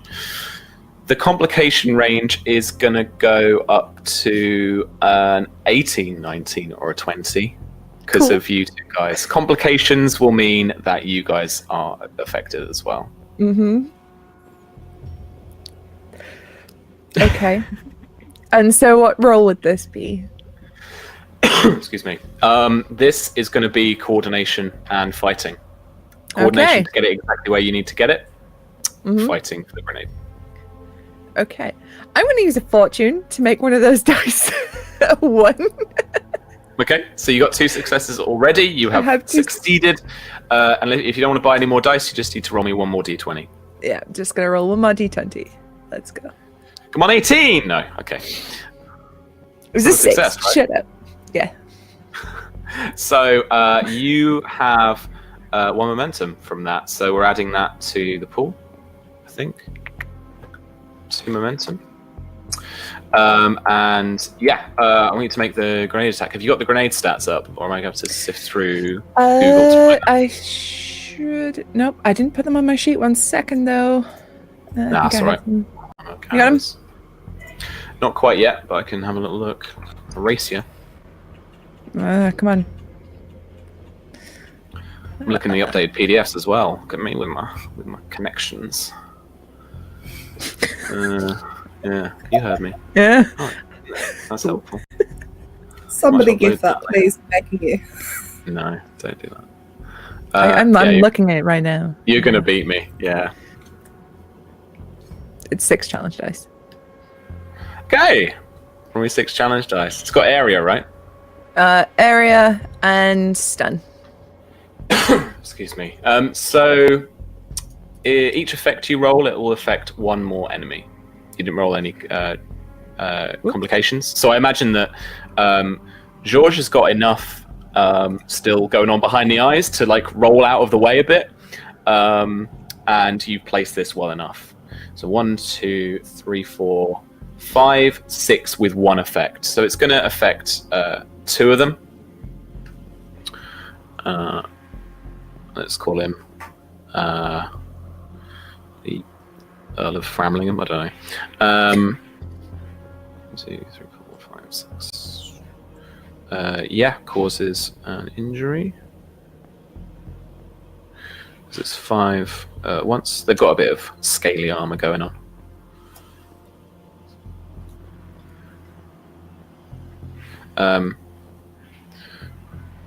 They got any extra? It was a Mills bomb you were throwing, right? Yep.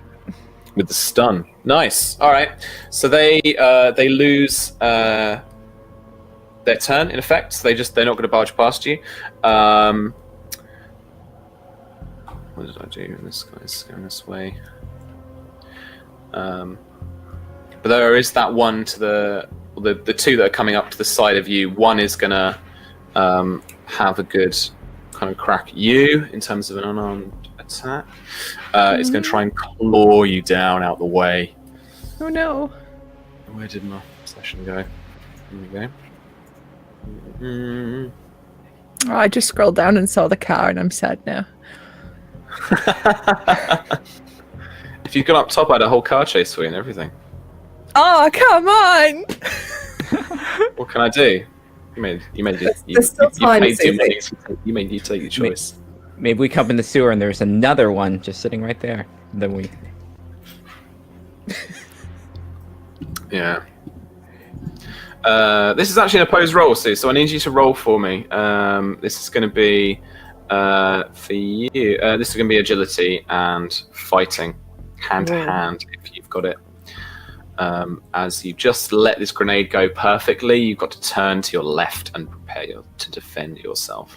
I'm going to buy him, or I'm going to buy it, a couple of dice for 3, so I'm down to 14. So with a couple of dice, I'm rolling 4. Oh, okay. Ooh. I'm gonna get hit regardless. So I mean, I just Resign yourself to the hit. I mean, He could roll really bad. Yeah, remember he the Nazis could up roll bad. top? They rolled really bad. yeah, but like the thing I have to roll in is an 8. I'm not feeling too good about this, folks.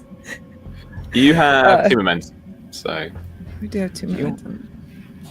We believe in you, Susie. You can do it. Can I buy a dice?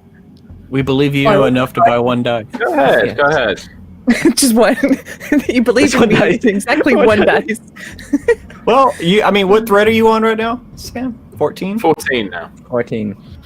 You could give one more threat and buy 2 dice. I mean, Yeah, let's we've do always that. lived. We always lived above 15, so.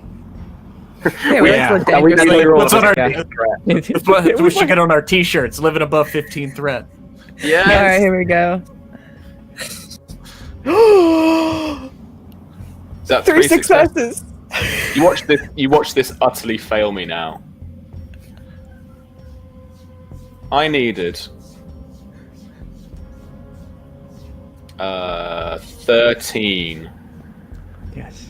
no focuses. Oh wait. Yes, a focus. That's 2 3 successes. No. As the active character, I am gonna succeed. Wait, I thought you bought 2 close. dice, Elsie. I did. Whoops. Roll Hang an on. extra one. Jeez. What was it? Nope. Oh, Nope. Fortune Alright. point. 14. Fortune point Oh, Fortune point. all right. from me. You can do The, it. the one I got. You have the same block with this fortune point. Oh. All right. Okay, as you not try the and fortune. As you try and roll with the one-armed attack, you can't roll a claw, unfortunately. So you are gonna take 4 of these. Wow.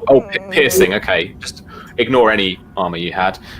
1, 2, 3, 4 stress. Ouch. You don't take an injury, but you are down 4 stress. Well, you're up 4 stress. Preoccupied by this, the final lizard dude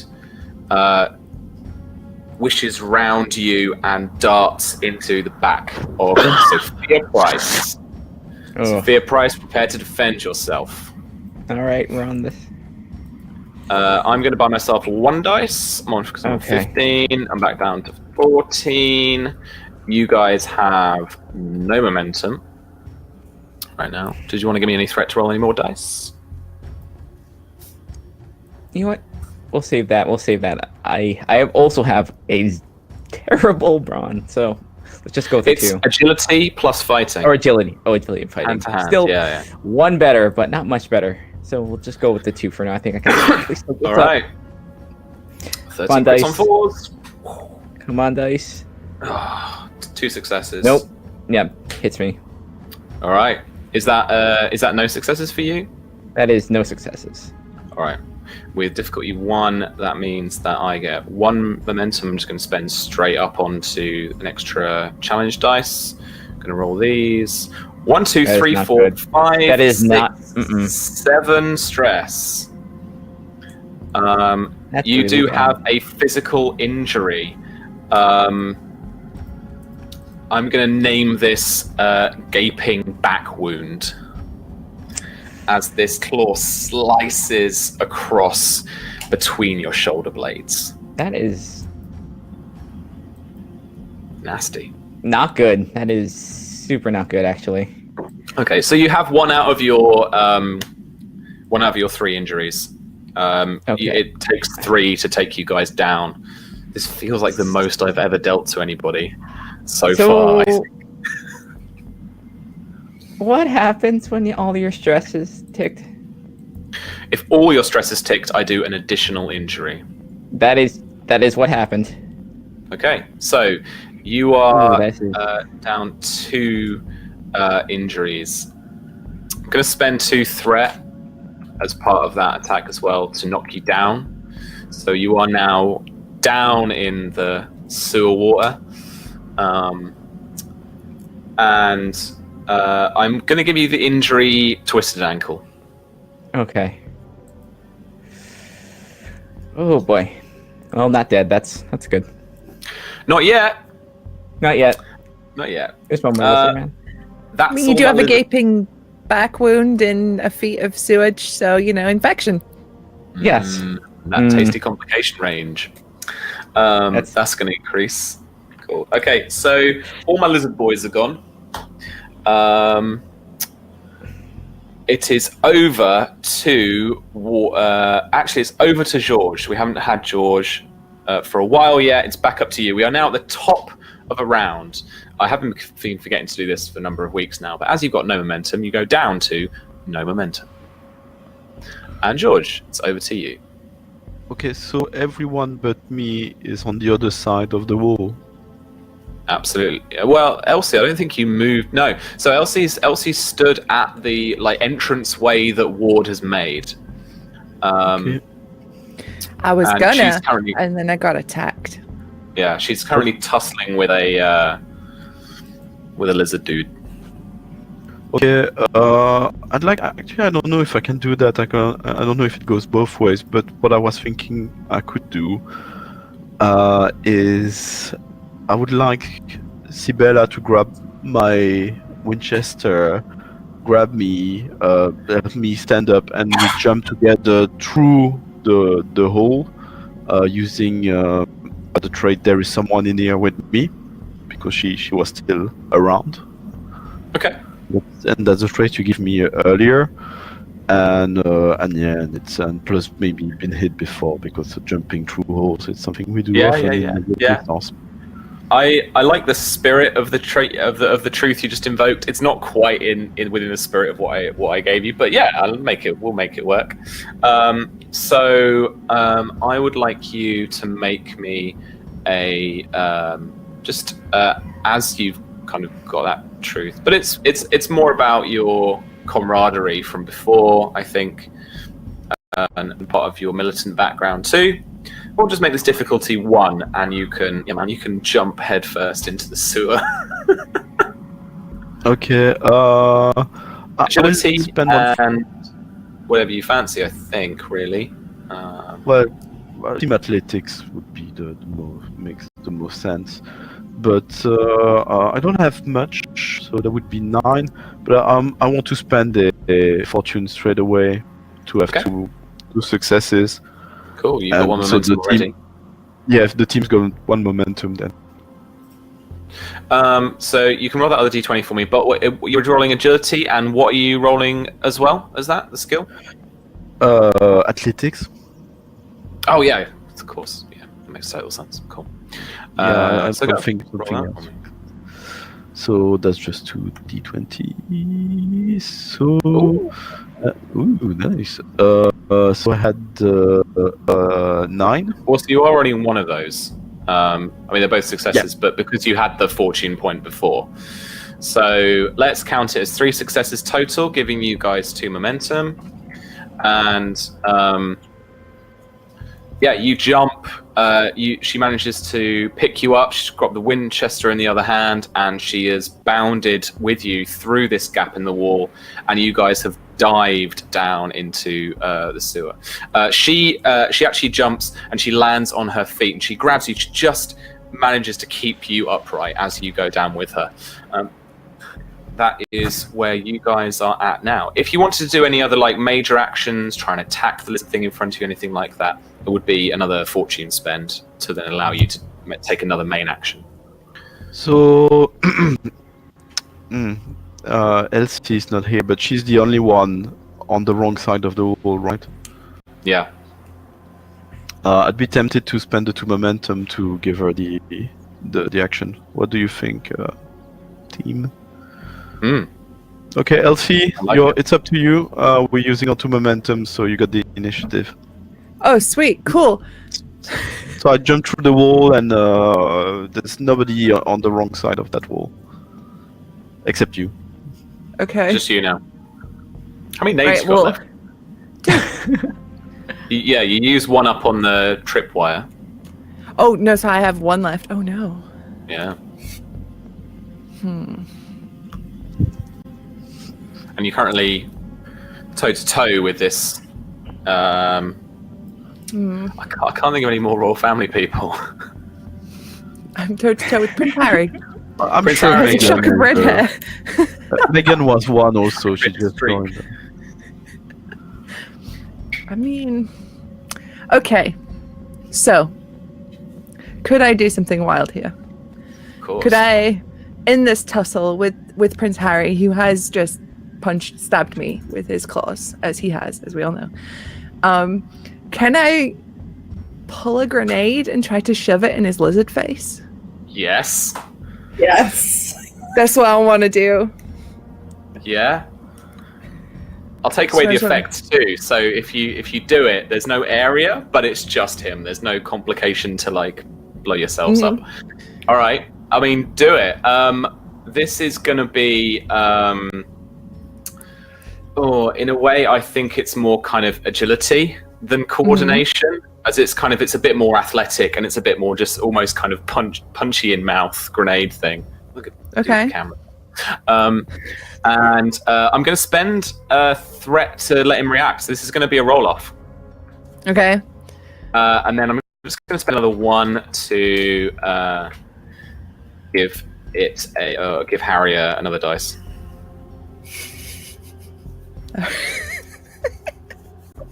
Okay. Well, I'm gonna straight away use my last fortune point to get 2 successes on this because my my base score is not too good. And Alright. do y'all mind if I give Sam a little bit of threat to buy another dice? All right. So I'll just roll 2 then, because one's already a crit. So we've got 2 successes. Okay. So you give me 1 threat. That didn't go in the box. You can't hit the box. You can't hit the dude. I know. Hang on. Let me try. It rolled out. Nope. So that's just the 2 successes from the Just fortune the 2. points spent. Yeah. I'm looking for 13s critting on 4s. 3 successes. So with 1 momentum, he slaps the grenade away. It rolls off into the corridor and explodes into shrapnel there. Bits of dust and rock. They do hit you, but not in enough force to make an impact. But he manages to slap it away as you try and shove it in his gob. Okay. Can I try and move? Yes, you can. Yeah. I'll try and back up into where everybody else is, or move into where everybody else is. Cool. All right. You back just behind the gap in the wall now, because there is a little ledge, there's a little drop off into the actual kind of sewer water itself, where there's quite a few people now. But you're aware of that still in your kind of adrenal state, so you're just taking a couple of steps back because you know that there's going to be a drop just behind you. Cool. Okay. So that was George and you have gone in terms of everyone. None of the lizards have gone yet. Who do you want to go next? You have to hand over to a lizard. We've got the lizard facing off against Captain Ward, who's like, oh my god, the sun. And you've got Harry, who just knocked the grenade away from you. I think there are now like maybe 2 or 3 other lizards like in the sewer area. Mm-hmm. There's the 2 that got stunned by your grenade. There's Harry that slapped yours away, and there's like 3 lizards in the soup. Oh, jeez. There's one. I don't want to give it to Harry because he's mean, so I'm going to give it to one of the stunned ones. I'm sure Prince Harry is actually really nice, but Lizard Harry is mean. Sure. Okay. I think the stun, in terms of like rules as written, still is that they don't get their main action. I want to check this because if they can move, I will move them. They'll like twist and roar in anger because you guys are mean. And they just want their stuff back. They can't have their stuff back. It's ours now. It's not true. It was never theirs to begin with. Stun. If the number effect rolled equals or exceeds the target's resilience skill, the target may not take any actions during their next turn. All right, so we didn't quite play it as rules as written, but you are messing about with my initiative orders, Susie. I like it. So you hand over to that one. It screams in anger, and then it hands play over to Captain Ward, who we haven't heard from in a little while. Pruitt, what would you like to do, sir? Okay, so I'm in sewer water, fighting off a lizard man who is recoiling from the brightly glowing staff. Yeah. Okay, and I only have 1 on me, or do I have 2 on me? You have 1 on you. You have another behind Sophia, who's looks like she's been taken down by a couple of attacks, or a couple of like claw attacks. Okay. And there is another. Yeah. We'll have to name them. Harry, definitely. I've just named Harry. He's on my list. And yes, there are 3 around you essentially. Okay. This sucks. All right. Well, the one got to start thinning the herd. But I'm going to be a little selfless here, seeing that Sophia has taken a bad hit. I'm going to pull the pistol up, statue in one hand, pistol in the other, and just, now that I can actually kind of see, Yes. I'm going to pop off. I'm going to pop off around in the one on Sophia. Not going to do a salvo since I can't reload. So. Okay.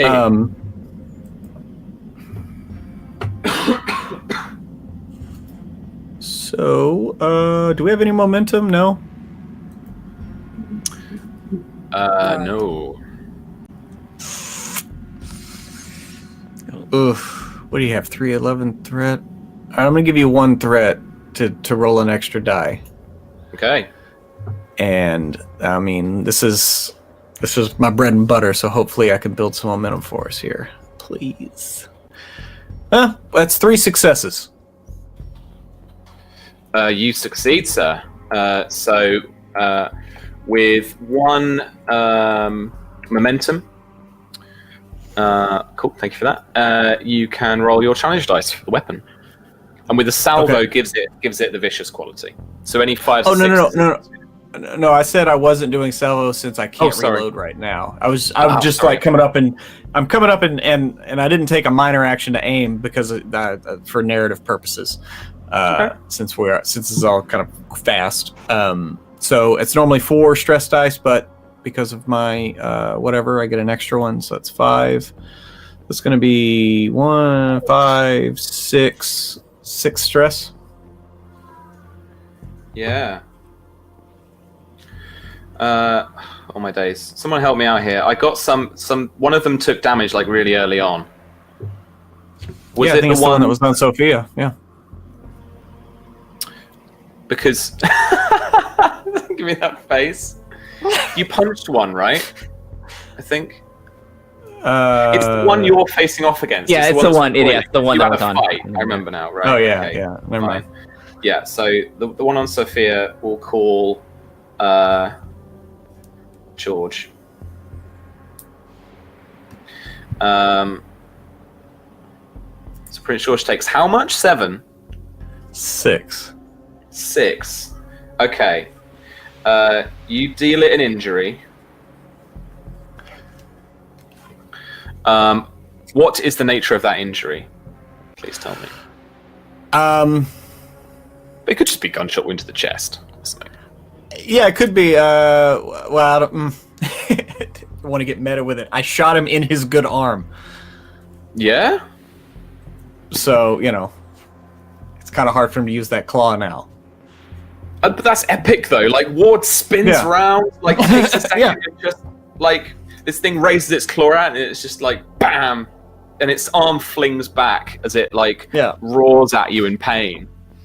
All right, I like it. And then maybe start trying to back away from these things that are get a better angle. I don't know. Cool. Start yelling like, everybody, we need to get the fuck out of here, like now. Blood's coming out from his shoulder. Cool. His other shoulder's dislocated. You can keep the initiative. Yeah. Like a T-Rex with anger. Yeah, you can keep the initiative. You can spend 1 momentum, 1 threat. I'm going to do that. Okay. I'm going to do that. And hand it over to Constance as I yell out, "Constance, help your sister!" Okay, Sam, genuine rules question. Yeah. Doing this ritual that I'm doing, does this count as spell casting, or is it just one of the skill test major actions? It's a skill test major action. Okay. In which case, oh god, here we go. I'm going to try and finish the ritual first, because there's only one more breakthrough, right? Yeah. Gonna do that first. Because I think that will give me a second to do what I want to do afterwards if it works. So if I give... It was difficulty 2, wasn't it? So if I give you 3 points of threat, I'll roll 4 dice. Okay. And this is insight. I just like giving you threat, Sam. It makes things interesting. Noticed. Let's see what happens. I'm looking for 13. That is 3 successes. Which is 1 more than the 2 you need. So 1 point of momentum, which you can plug into your challenge dice roll for it. Roll power for me. I'm not going to buy anything with that because I think it should be good. 1, 2, 3, 4, 5, 6, 7, 7. That is decent. So you complete the work track. So yeah, that's all the breakthroughs you need. You come to the end of the ritual, and everyone has witnessed this blinding blue flash of light as the statue, Ward, you feel almost for a second come to life as it changes shape, moves round its sword, it pulls its shield right up, and then the shield feels like this boom of subsonic energy fills the sewer. And the lizards all go flying, but they don't just they're just not backed and stuff. The one that's in front of you, Ward, you know that kind of like almost Matrix or anime style thing, like it gets knocked back and it just keeps going. Like it flies through the air down this sewer, and you can see some of the water trail. You know how the weird V comes up when they're like moving too fast along it, and it's doing that thing, and then it falls down into the water in the distance. And you can see as this blue energy sweeps through, illuminating the sewer down the way. Yeah, for like weird vibrating bobbly head stuff.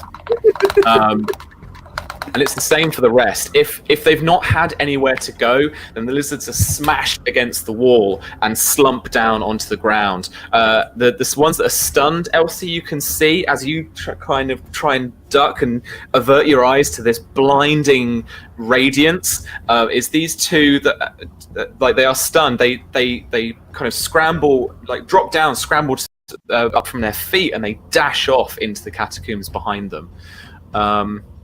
And it's eerily quiet now.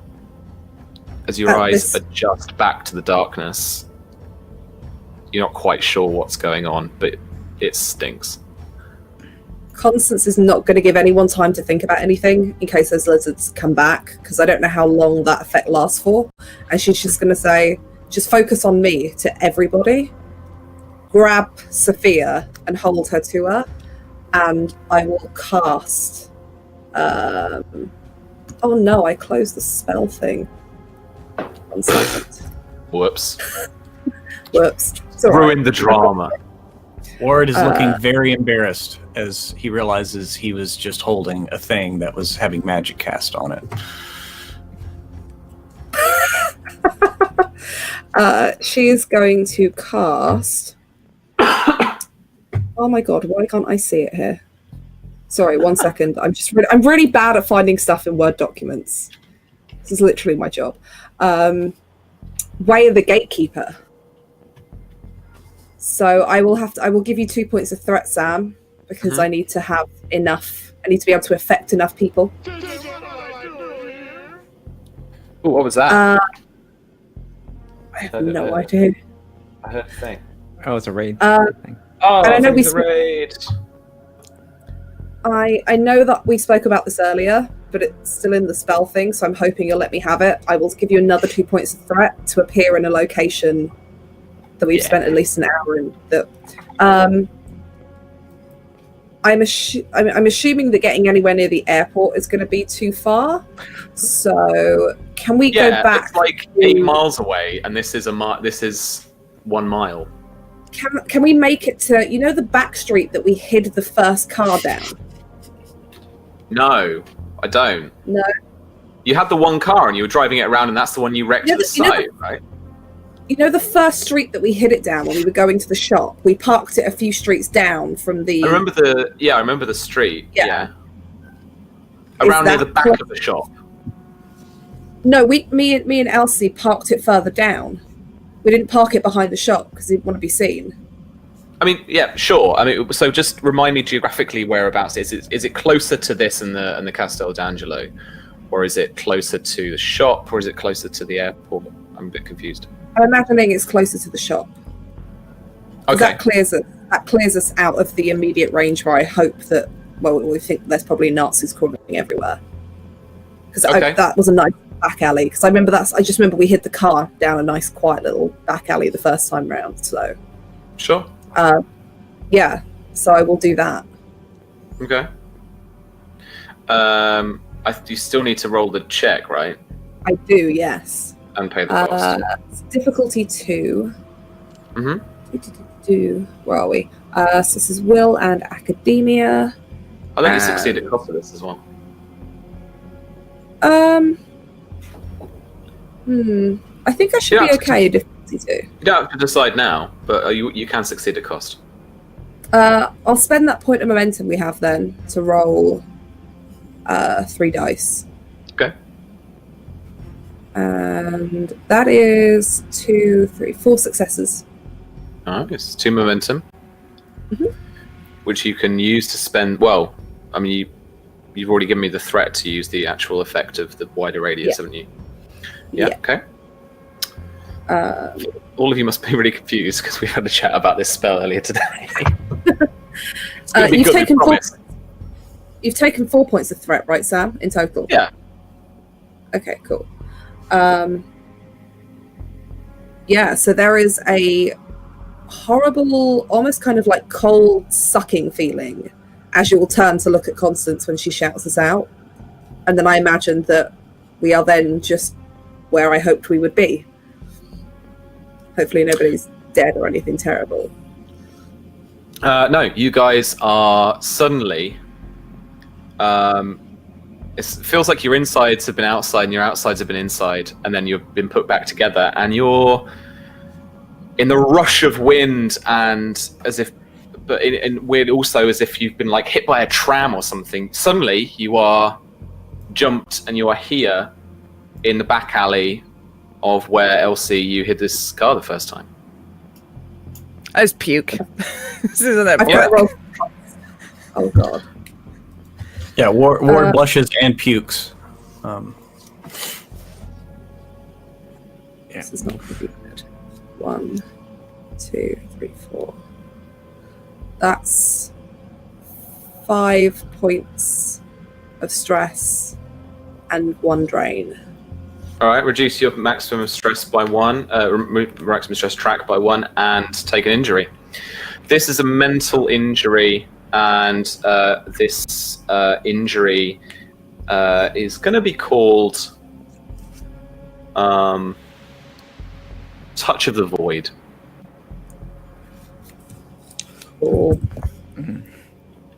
As Constance flops to the floor.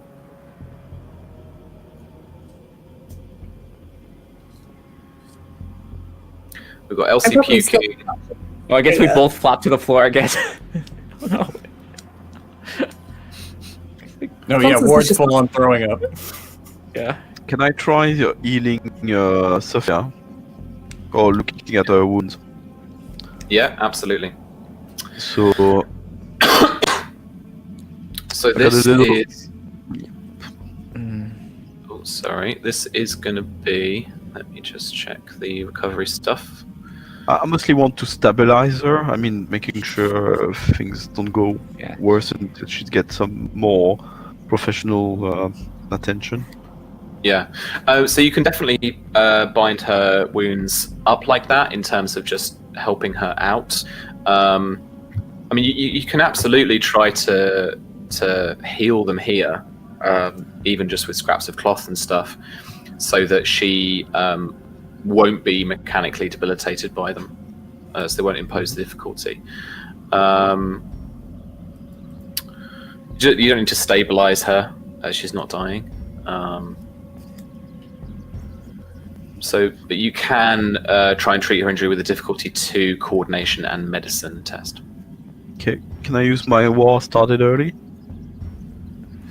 Yeah, but you know what? That's what is allowing you to do this with what you have to hand. Because I don't think you guys are packing a ton of first aid kits. We Are have you? No. one. Sophia have has one. one, yeah. Yeah. Okay. Oh. So you can grab that. You can also use the resources in it for bonus momentum to buy more dice. Okay, how many so it- resources are there? It's got 6 if we haven't used it yet.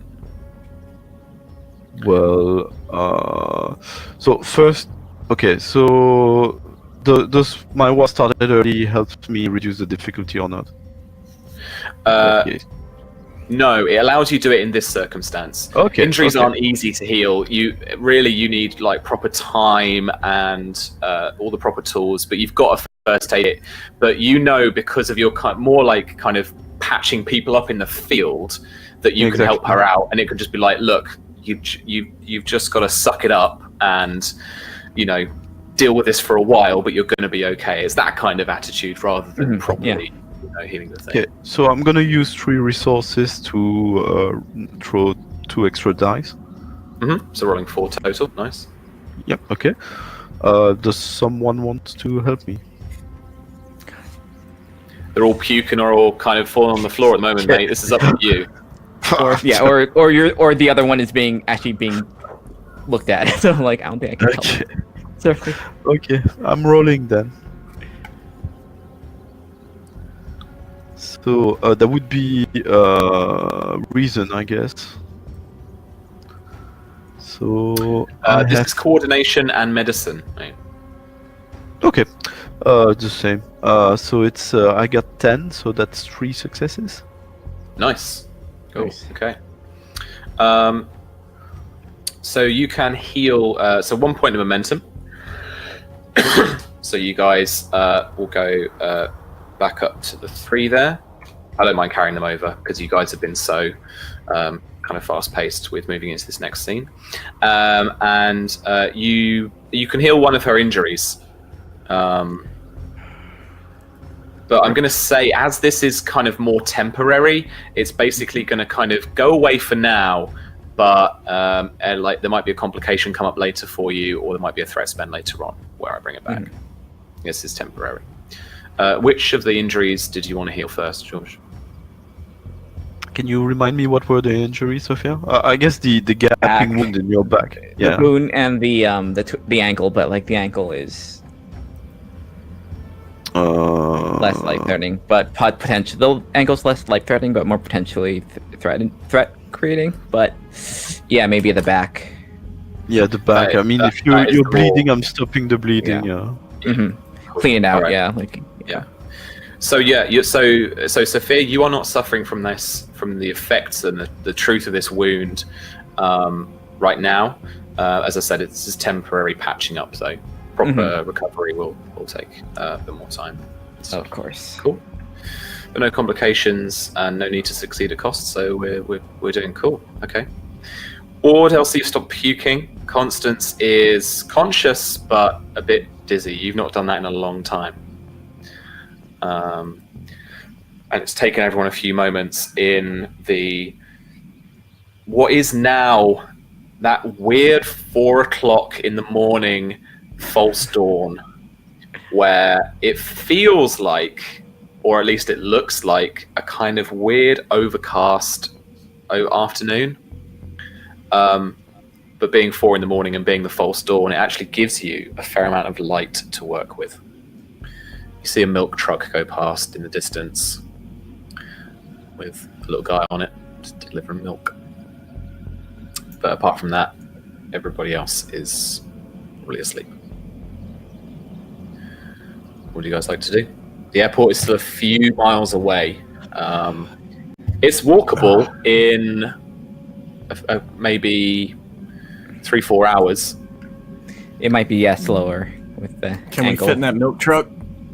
Yes. The answer is please. yeah. The answer is yes. You can. Is it owned by a man named Jean Paul? Can It's we? not. If you take the milk truck, if you take the milk truck, Elsie, there's enough for you and Telly in the front, but everyone else is going to be like piled on the back of this milk truck, all looking like tourists, and it's going to be a bit weird. It's like I'm driving a car at Universal Studios. On your left, Yeah, should we instead should we rush to the airport knowing that it's a stretch to arrive there somewhat discreetly, even a minimum discreetly and in time, or should we try to find a hiding place just to recollect each other's So here's the problem, right? Yeah. That's Right now it's 4 a.m. Everybody's in bed. We'll be fine. But soon it'll be morning, and everyone will see us covered in shit, blood, and bits of lizard. Well, both options answer that because the option of finding a hiding place, you stay put there during the day, and we can try to go to the airport the next nightfall and clean up in the meantime, etc. So that's the thing. Do we rush covered with blood and with whatever going on, or do we try to be more tactical about it? It's really 2 options. I think there's a third. Elsie steals another car, and we can get to the airport quicker. Well, for me, that's option A. That's the same. Yeah, that's part of it. But we are. Maybe we could clean up a little bit and still get to the airport quicker. I think we should head out as soon as. Yeah. Put it this way: if I can scry some of the things that those Nactwolf had access to is more power than even I know how to deal with, and we have a very powerful object in our possession, which they can very easily tap into to see what's going on. We need to get out of here as soon as possible. The further away we are, the safer. We have them and the secret police also that know we're here. Okay. So I think what I'll do, I would like to find a ride for LC, and point the direction of it to her. So I'll be the one scouting for the best vehicle, and as soon as I find it, I'll bring LC to it. There's a bit of a montage for this. I'm going to just move things along a bit. So you find a car. It's actually a little kind of flatbed truck thing. It doesn't have much space, actual kind of passenger space. But what you guys can do is you can throw a few things over, like tarpaulins and kind of covers and stuff, so that you guys essentially can hide at the back. You head to the airport, and you basically have to, I reckon, stealth your way around the actual more kind of civilian pedestrian side of things. You don't go in through the terminal, this, that, and the other. It's getting through the fence onto the airfield just so you can get to your plane. As you get to your plane, you head up, open the door, fling open the door, drop any of your kit that you've got going, you head straight to the cockpit, Elsie. You're firing her up, getting the turbines spinning. Just as they are spinning, Captain, well, I imagine actually you're one of the first people on the plane with the thing still. And it's still in its kind of defensive posture. You make your way up. You know the procedure. Strapping yourself in, turn around to see the window, and you can just make out a couple 100 feet away, just like where the terminal would be. There are a few motorcycle and sidecars sat there with people pointing at your plane and seemingly shouting at each other. There is also a tank at that end of the airfield. And as you guys pile on, a few of the Italian black shirts pile onto their motorcycles and start racing towards your plane. What do you guys like to do? Elsie, I'm gonna need to borrow your gun right quick. Okay, I'll hand my gun. Do we still have anti-tank ammo? Yes. Yeah, do we? We still have anti-tank ammo. Can I'm gonna load Can Elsie's gun. yeah? Can War gets these guns. Can I help Ward with the anti-tank gun? I mean, is it much easier to use if there's two people to man it? No, it's a solo person gun. It is designed to be a one person gun. You can I know help to me brace, shoot you it can help with- brace me. Yeah. Okay. Well, otherwise As I'm you're- shooting with you're- my own you- gun. Okay, you want to brace him. The Price sisters get strapped into a couple of the seats, and you start taxiing your way illegally without radio control onto the runway. You start heading there, and you hear a boom in the distance, and steady yourself for just a second. There's no impact. But Ward, you can see out one of these back windows, a couple of motorcycles come out closer and closer towards you. George, would you like a fortune point?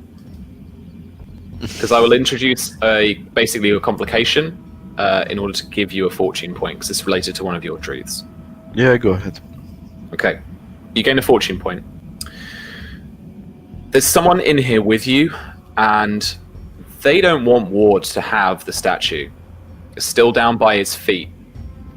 As you're bracing this gun, its allure, its power is overwhelming.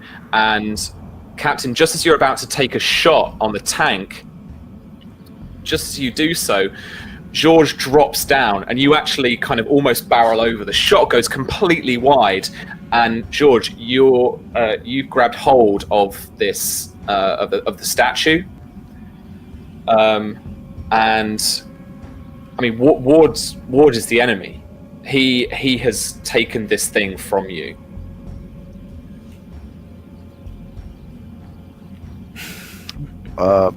Yeah, I mean, I will just grab the statue and what's the word?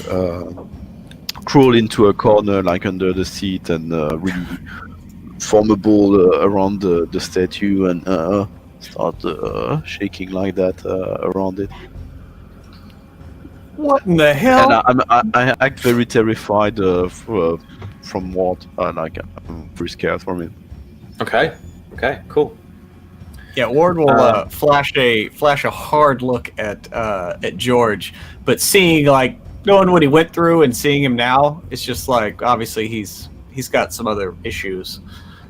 So I will not admonish him at the moment. Okay. Yeah. Elsie. Yep. Yumi's gonna roll off. Ooh, I need you to. Yeah, you need to make me basically like a takeoff roll. But you know from the tank that's coming up the rear and the motorcycles that are chasing you guys down, these guys that, again, Ward, and I guess for the sake of the drama, communicates the fact that these guys on the sidecars have got their fucking machine guns out. Assholes. You start hearing the hail of machine gun, full automatic fire, shooting around the tarmac and your wheels. So this is going to be an opposed check, and I'm basically going to just... this is kind of evasive maneuvers to avoid some tank fire. Let me get my tank out. Here we are. I like to imagine that Elsie's just taking off and doing evasive maneuvers whilst also screaming, "Do you ding my fucking Rosie, you bastards!" Yes. Okay, so what am I rolling? Coordination vehicles? Yes, you're running coordination vehicles and any like piloting. I forget the actual focuses. Sorry, any Aircraft. Aircraft. Yeah, that will apply. So my dude. Let me just check these guys. That's 2 coordination 9. Okay. I got my 11. I'm going to spend 6 of my threat to roll 5 dice.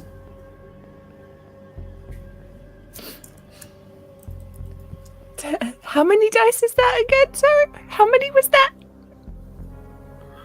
I'm rolling 5 dice. Cool. Hey guys, can we use some momentum to buy some dice? I don't Go want to ahead. get a shot out at the sky. You can take some threat if needed. We've got 3 momentum. I've got 3 momentum. Yeah, do it. Yep.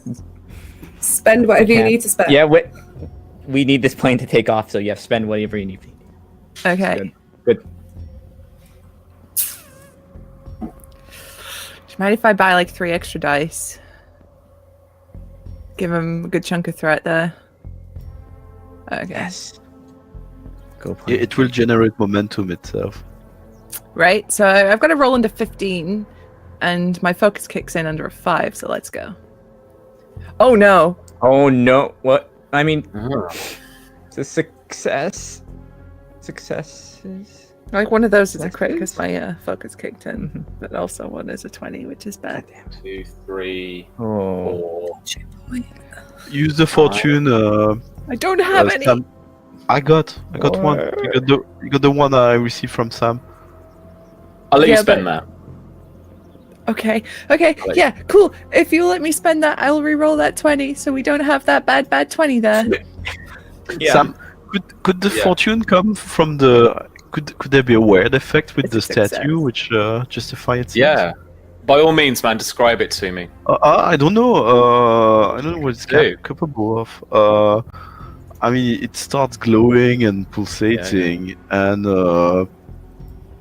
yeah, there's a strike of thunder falling just next in front of the sidecars, disrupting them. Okay, cool. Yeah. There's the kind of localized shockwaves heading out of these, like, of the windows as there's arcs of lightning start actually hitting the edges of the fuselage of the open metal, and the whole airplane seems electrified as you take off. How many successes did you get, Elsie? Yeah, 6. these motorcycles are heading back. So you got 6 and I got 5. So you have succeeded. As the tank fire, you feel the impact before the boom. and it does make you judder down and drop one of the wings, but you head back up again. You look back just quickly, trying to check if there's any fire, if there's any damage, if there's like a hole in the plane, and there's nothing. As this plane takes off over the Italian coast, wrapped in this blue energy, like as forming this bubble around this plane. Just as you leave kind of what would probably be termed like Italian airspace,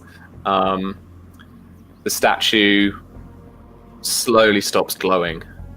And George, it's kind of like you've come out of something. You're not quite, when you walk downstairs and you forget what you were doing, like it's like what the kind of moment, I would like to look across as I've leveled out and we've escaped the gunfire. I just like to go back to Ward and be like, Ward, there's a hatch there that says emergency. Can you just pop that open for me?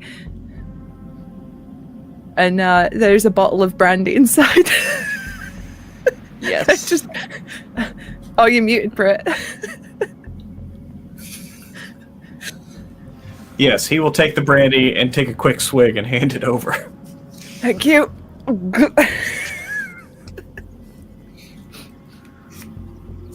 we go. I'll leave you guys to it if you want a brandy moment for everyone, I think. Yeah. I imagine Ward this just will gets then- passed around. Yeah, Ward will Yeah. take it back out of the cockpit and pass it around. We are all banged up. Pour a little bit on his wound. Yeah. Try to kill some of the awful germs that are in his open wound right now. Banged up but alive. Stinking of effluence, but alive and in the air. And going to be soon heading over the French Alps. Is there anything you guys want to do on the journey home? You've got this statue.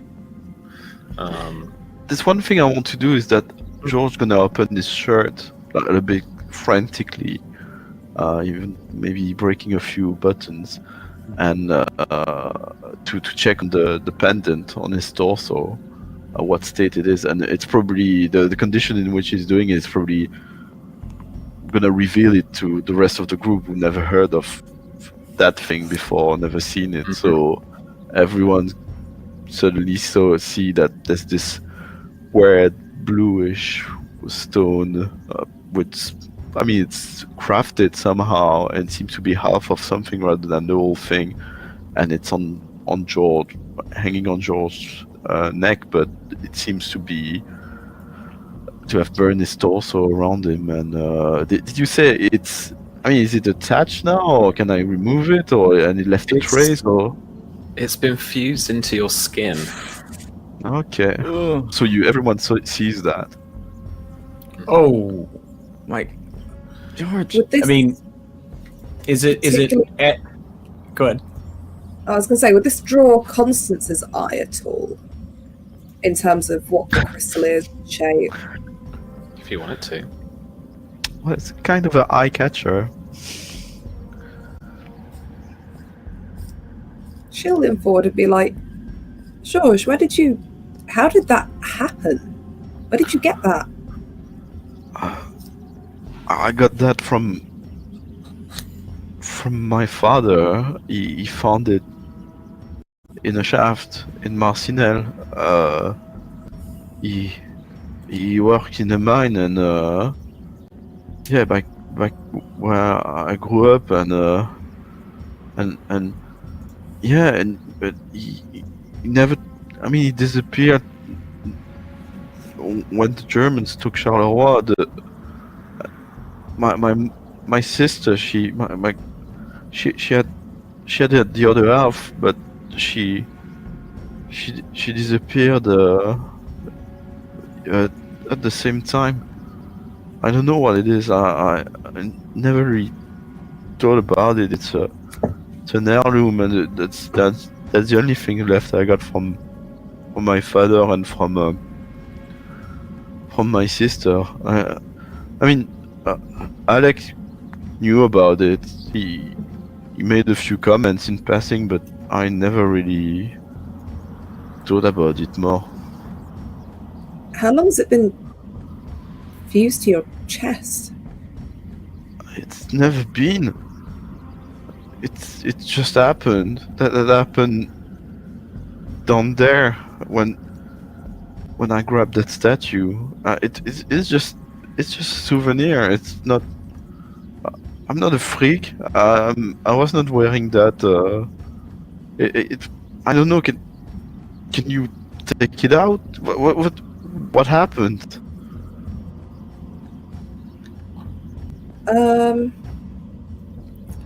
Can Constance try and see if the way that this is fused is like it's been like burned in and the flesh is kind of stuck, or if it's something stranger than that?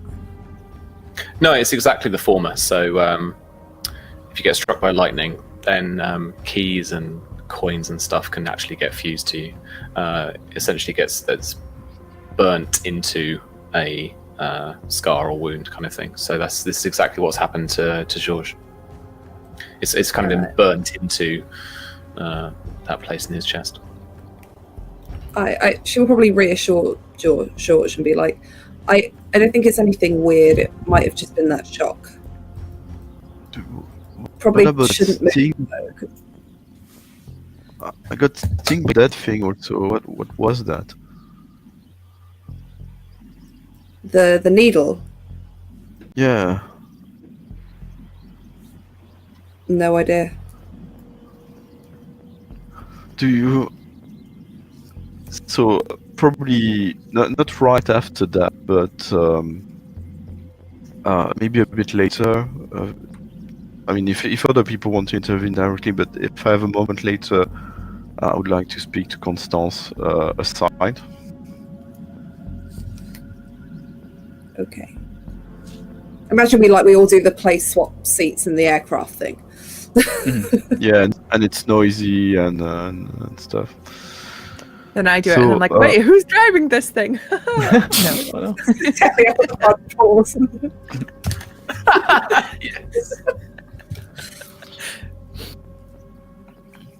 So Constance, what I will do is I will tell you that I will repeat a bit what I said, but I will explain to you that my father and my sister both disappeared in 1914 in August when my hometown was taken by the Germans. We found the body of my father. Oh yeah, he disappeared. I mean, he got killed then, but we never found my sister, which is weird because a lot of men were killed but executed by the occupier, but not as many women. And George tells you in rather emotional terms that he always had this feeling that his sister was somewhere. And long story short, after seeing you scrying stuff multiple times, he reveals to you that he'd been considering for quite a while to ask you if you could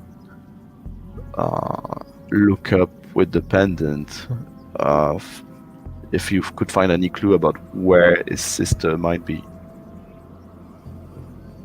She will probably give George a hug. And I can try, but I can try scrying. There are other rituals I could try that might even show more, but you might not like what you find out, Georges. Magic always comes with a cost. And that's not just strain and the stress. You can never unsee a thing once you've seen it. George suddenly, his expression changes a bit from being very emotional. He seems to become very serious and look you straight in the eye and say, I thought I made it clear today that I was willing to pay any cost to stop the fascists trying to use that thing against everyone. I'm willing to do anything. Not only I want to find my sister, but now I think that this pendant might have a part to play in what we're doing. Second half, I mean. If it's what you want, I'll prepare for a ritual that might show us both what you're looking for. I'm just ready for anything. I've seen horror, I've been told of horror. We don't need weird dimension and cosmic things to face it. And yeah, I look. Yeah. Hey, look, we all owe you. You put your hand in that goddamn statue. We all owe you something, George. And if this is what I owe you, I will do it. Thank you. For the rest of the flight, Sam, Constance will pull out one of her notebooks and she will begin starting to write out an invocation to Yog-Sothoth. Mm-hmm. Dear Yog-Sothoth. I think there's a ritual for it in the rituals chapters. You can actually invocate them and summon them to your presence.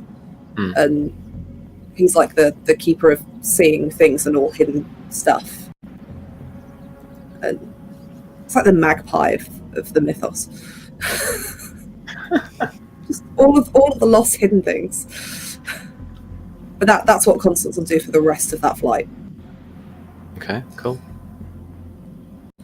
Has anybody else got anything they want to finish up before good old Blighty? I think Sophia just kind of wants to go into like full kind of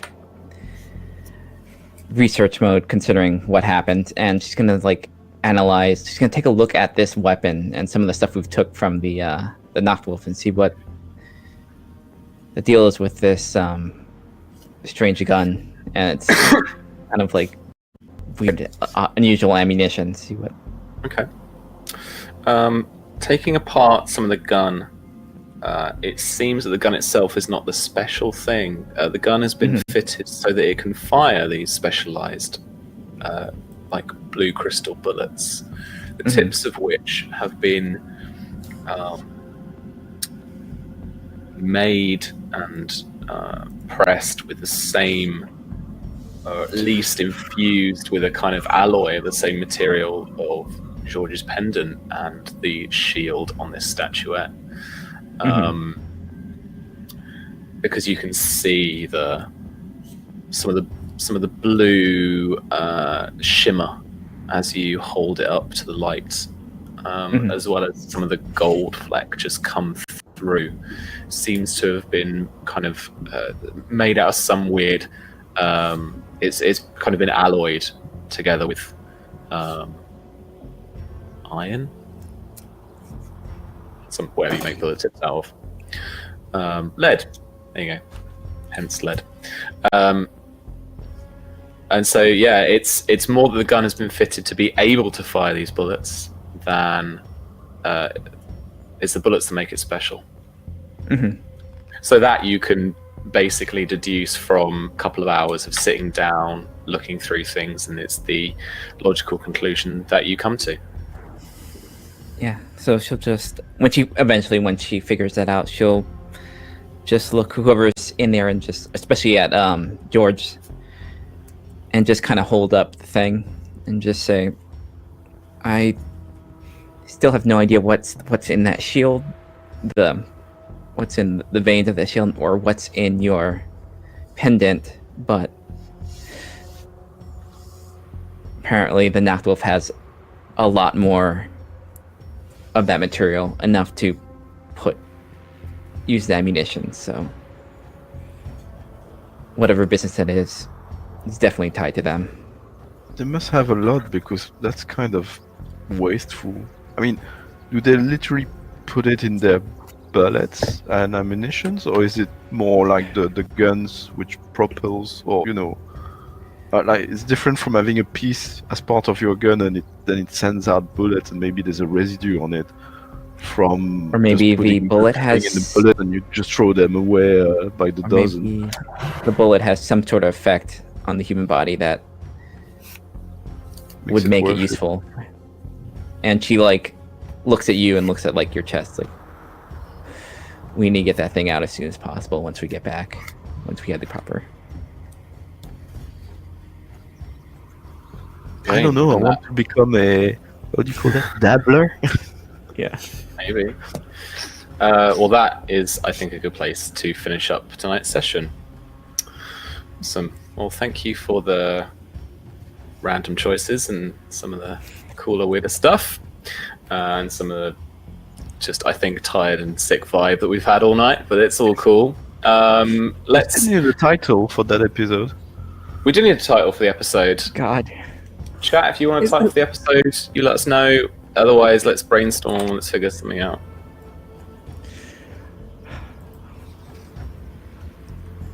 Something about sewer water. Or something, a piece of my heart, or a weight on my chest. Or something. Burning a piece of my heart. Mm.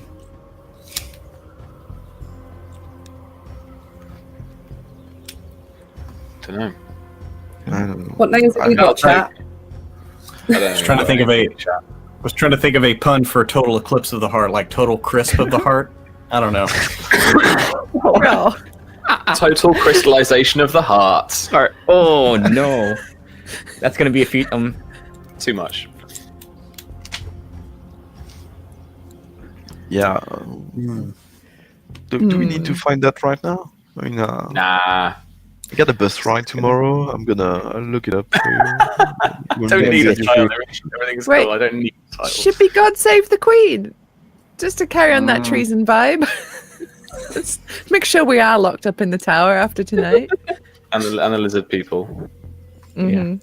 But I'm leaving. Just call it Meet the Royals. Meet the Royals. Oh man. Oh god. Yeah. Oh, I like that. And suddenly we're all David Icke. Right. Yeah. Cool. We'll see All us right. next week. You know where we are. Yeah. Sorry, gang. Let's do Just the XP sick then. and broken heart. Yeah. Next week we're all streaming from the Tower of London. Okay. They have Wait, what are Wi-Fi the- though. What are the Do name of they? the bombs again? People live there. Mills bombs. Mills bomb. Mm. Oh. I was thinking like the Royal Mills bombs, but never mind. That's good. I like that. Royal Tenenbaums. Mm. Yeah. Nice. Anyway, let's not faff around. Let's deal with some XP. Ooh. So we need some votes. Votes on awesome moments and heroism from today's episode. Satchel. With books. That was Yes. literally throwing the book at them. Yeah. That's a good episode title. Throw the book at them. Throw the book at them. Let them eat books. Yeah. I think I'm torn between that and Susie trying to shove a grenade down a lizard man's face. Yes. Because that was Attempt was made. Trying but failing. Come on now. I think dodging a freaking tank flying out of an airfield is pretty good too. Like just to toot my own Yeah. plane. It's very true. Very Susie true. having brandy in the plane. An emergency brandy hatch. I did go all Kool-Aid Man on the wall, but Yes. it's not as cool as the tank dodge. Yeah, Susie, you get a vote from chat on the force feeding of grenade. Tank. That was cool. Yeah. So yeah, that sounds like the most heroic was Susie. So you get 4 XP. Everyone else, all the other heroes, get 2 XP. Nice.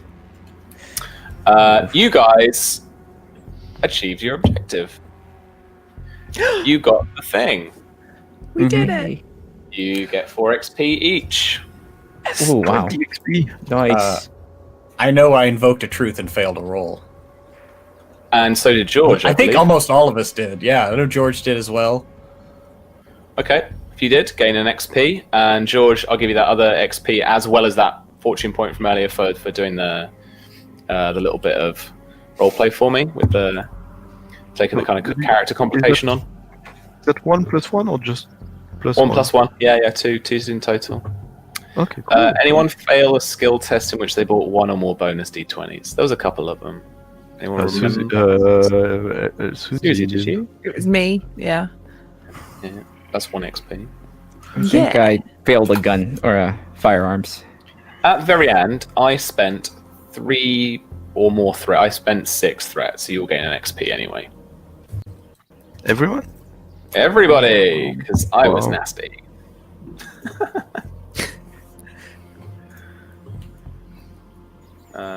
Cool. All right, so that was the XP of Ness. That was quite a lot, and we'll get a chance at some retraining back in Blighty. So feel free to look over this week at your lovely characters, thinking about XP spends. Maybe either on the stream next week, or even if you want to get in touch, let me know what you think of the actual costs of stuff. I'm still keen to hear a little bit about if you think like, well, actually, I think skills should cost a bit less, attributes maybe, or like talent should be a bit more, or whatever. But I'd like to see a little bit of feedback about the cost of stuff, because I'm not sure if it blanket 10 XP for anything. It's quite right. I don't know. Something isn't quite sit right with me. Anyway, cool. All right. Well, let's have a chat round with people and see how they enjoyed the session. Callum, why don't we start with you this time instead? That was a big one for you. You had loads to do, and we had some freaking awesome background story stuff from you at the end.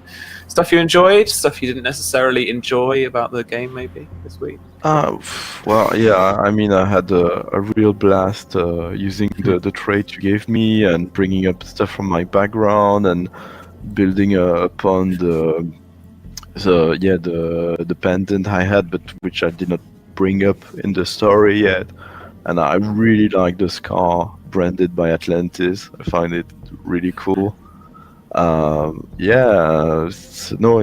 really had a blast. I mean, we had some cool action.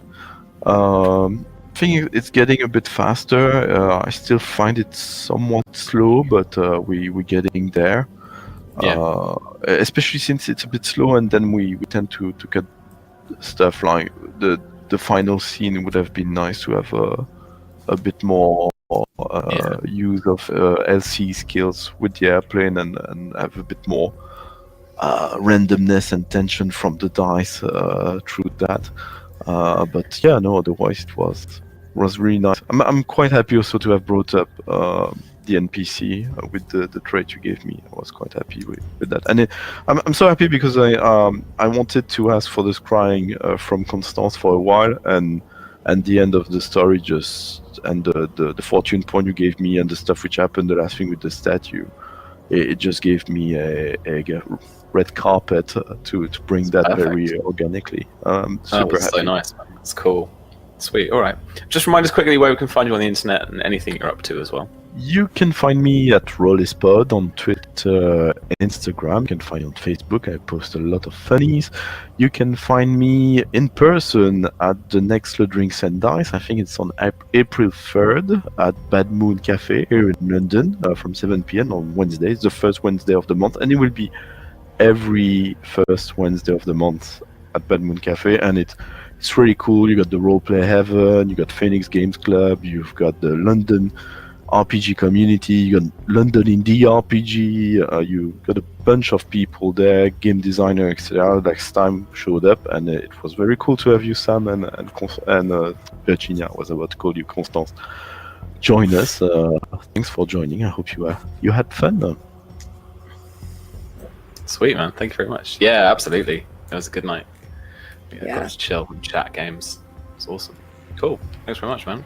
Shauna, how about you? Some pretty bad injuries this week. I mean, it was cool to finally see what that actually does. What happens when you stress out, and like what the damage does.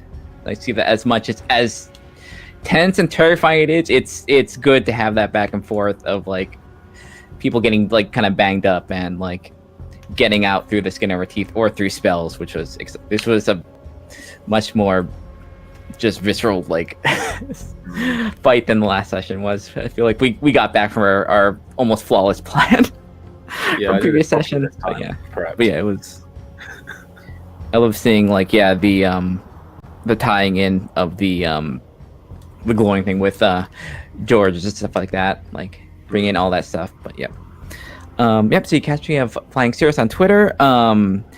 Sophia's actually probably going to have a longer recuperation point because I will not be here next week because I will be on a panel on Friday at PAX East for a historical and visual transgender representation RPG. So if you happen to be there, say hi. Yeah, it's going to be interesting, and hopefully I don't bring back just the con flu or whatever it is. I am terrified.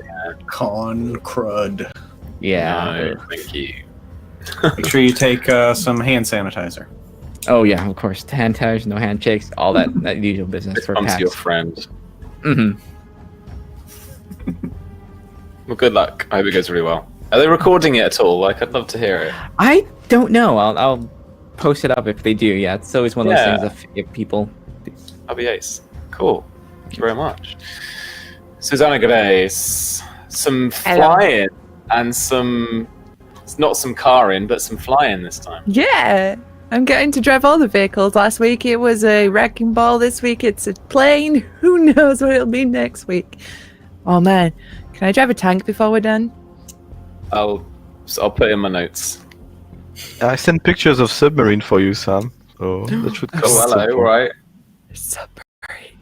What about a submarine Cool, tank? It's actually quite slow and boring, I think. It's just a submarine with missiles in it. Got a big turret on top. Yes. Who's manning that? Yeah. But yeah, I had a lot of fun this game. That was very, very fun. A good bit of fighting. Our great plan went tits up, which that's par for the course. This is how it should be. The scales must balance. Scales, lizards, do you get it? Anyway, I told you weird energy today. Weird energy. But I am Susanna Grace, otherwise known as Susie. I am a variety streamer who does art, video games, and tabletop RPGs. You can find me Monday, Tuesday, Wednesday on my own channel, which is twitch.tv/Susanna Grace. And that's Susanna with one N. And Thursday, Fridays, you can find me here on Encounter Roleplay, DMing a D&D 5e viewer game on Thursdays and playing in this game on Fridays. And on Sundays, you can find me on WebDM, where I play a vampire in a Cypher System game set in the 80s, which is a lot of fun. I also have a pinned tweet that tells you exactly where I am, what I'm doing, and what system I'm playing at any given day, so you should check that out. Pin tweets are your friend. Yes, they are. Cool. V, how about that new spell? Yeah, I like that new spell. We've given It's- spellcasters more spells for starting up. We found I'd done in my dev class. I'd done one spell, and that was too not very nice of me. So it was pretty cool though. I'm I warmed like to that momentum spend. I've warmed to it a bit. Yeah, so have I. It's okay. So I think realistically, it all comes down to if the GM will let you do it anyway. Because depending on where you are, a mile might not actually be that advantageous. No. But yeah, I just like the fact you kind of talked me into it in the office today when I was like, oh, maybe that one. But there's this other one. You're like, the gate one sounds cool. And I was like, okay, I'll pick the gate one. But yeah, that's fun. I'm enjoying the mythos spells. I actually I don't mind the high cost because the payoff when they do work is really fun. Your power is cray though. Yeah, We it's have because that chat too. that's that talent. Yeah. It's that talent that gives you the 2 bonus. That's where the extra comes from. Otherwise, it'd be 4. I think Nathan's right. Mm. Excuse me. Anyway, where can we find you? What are you doing?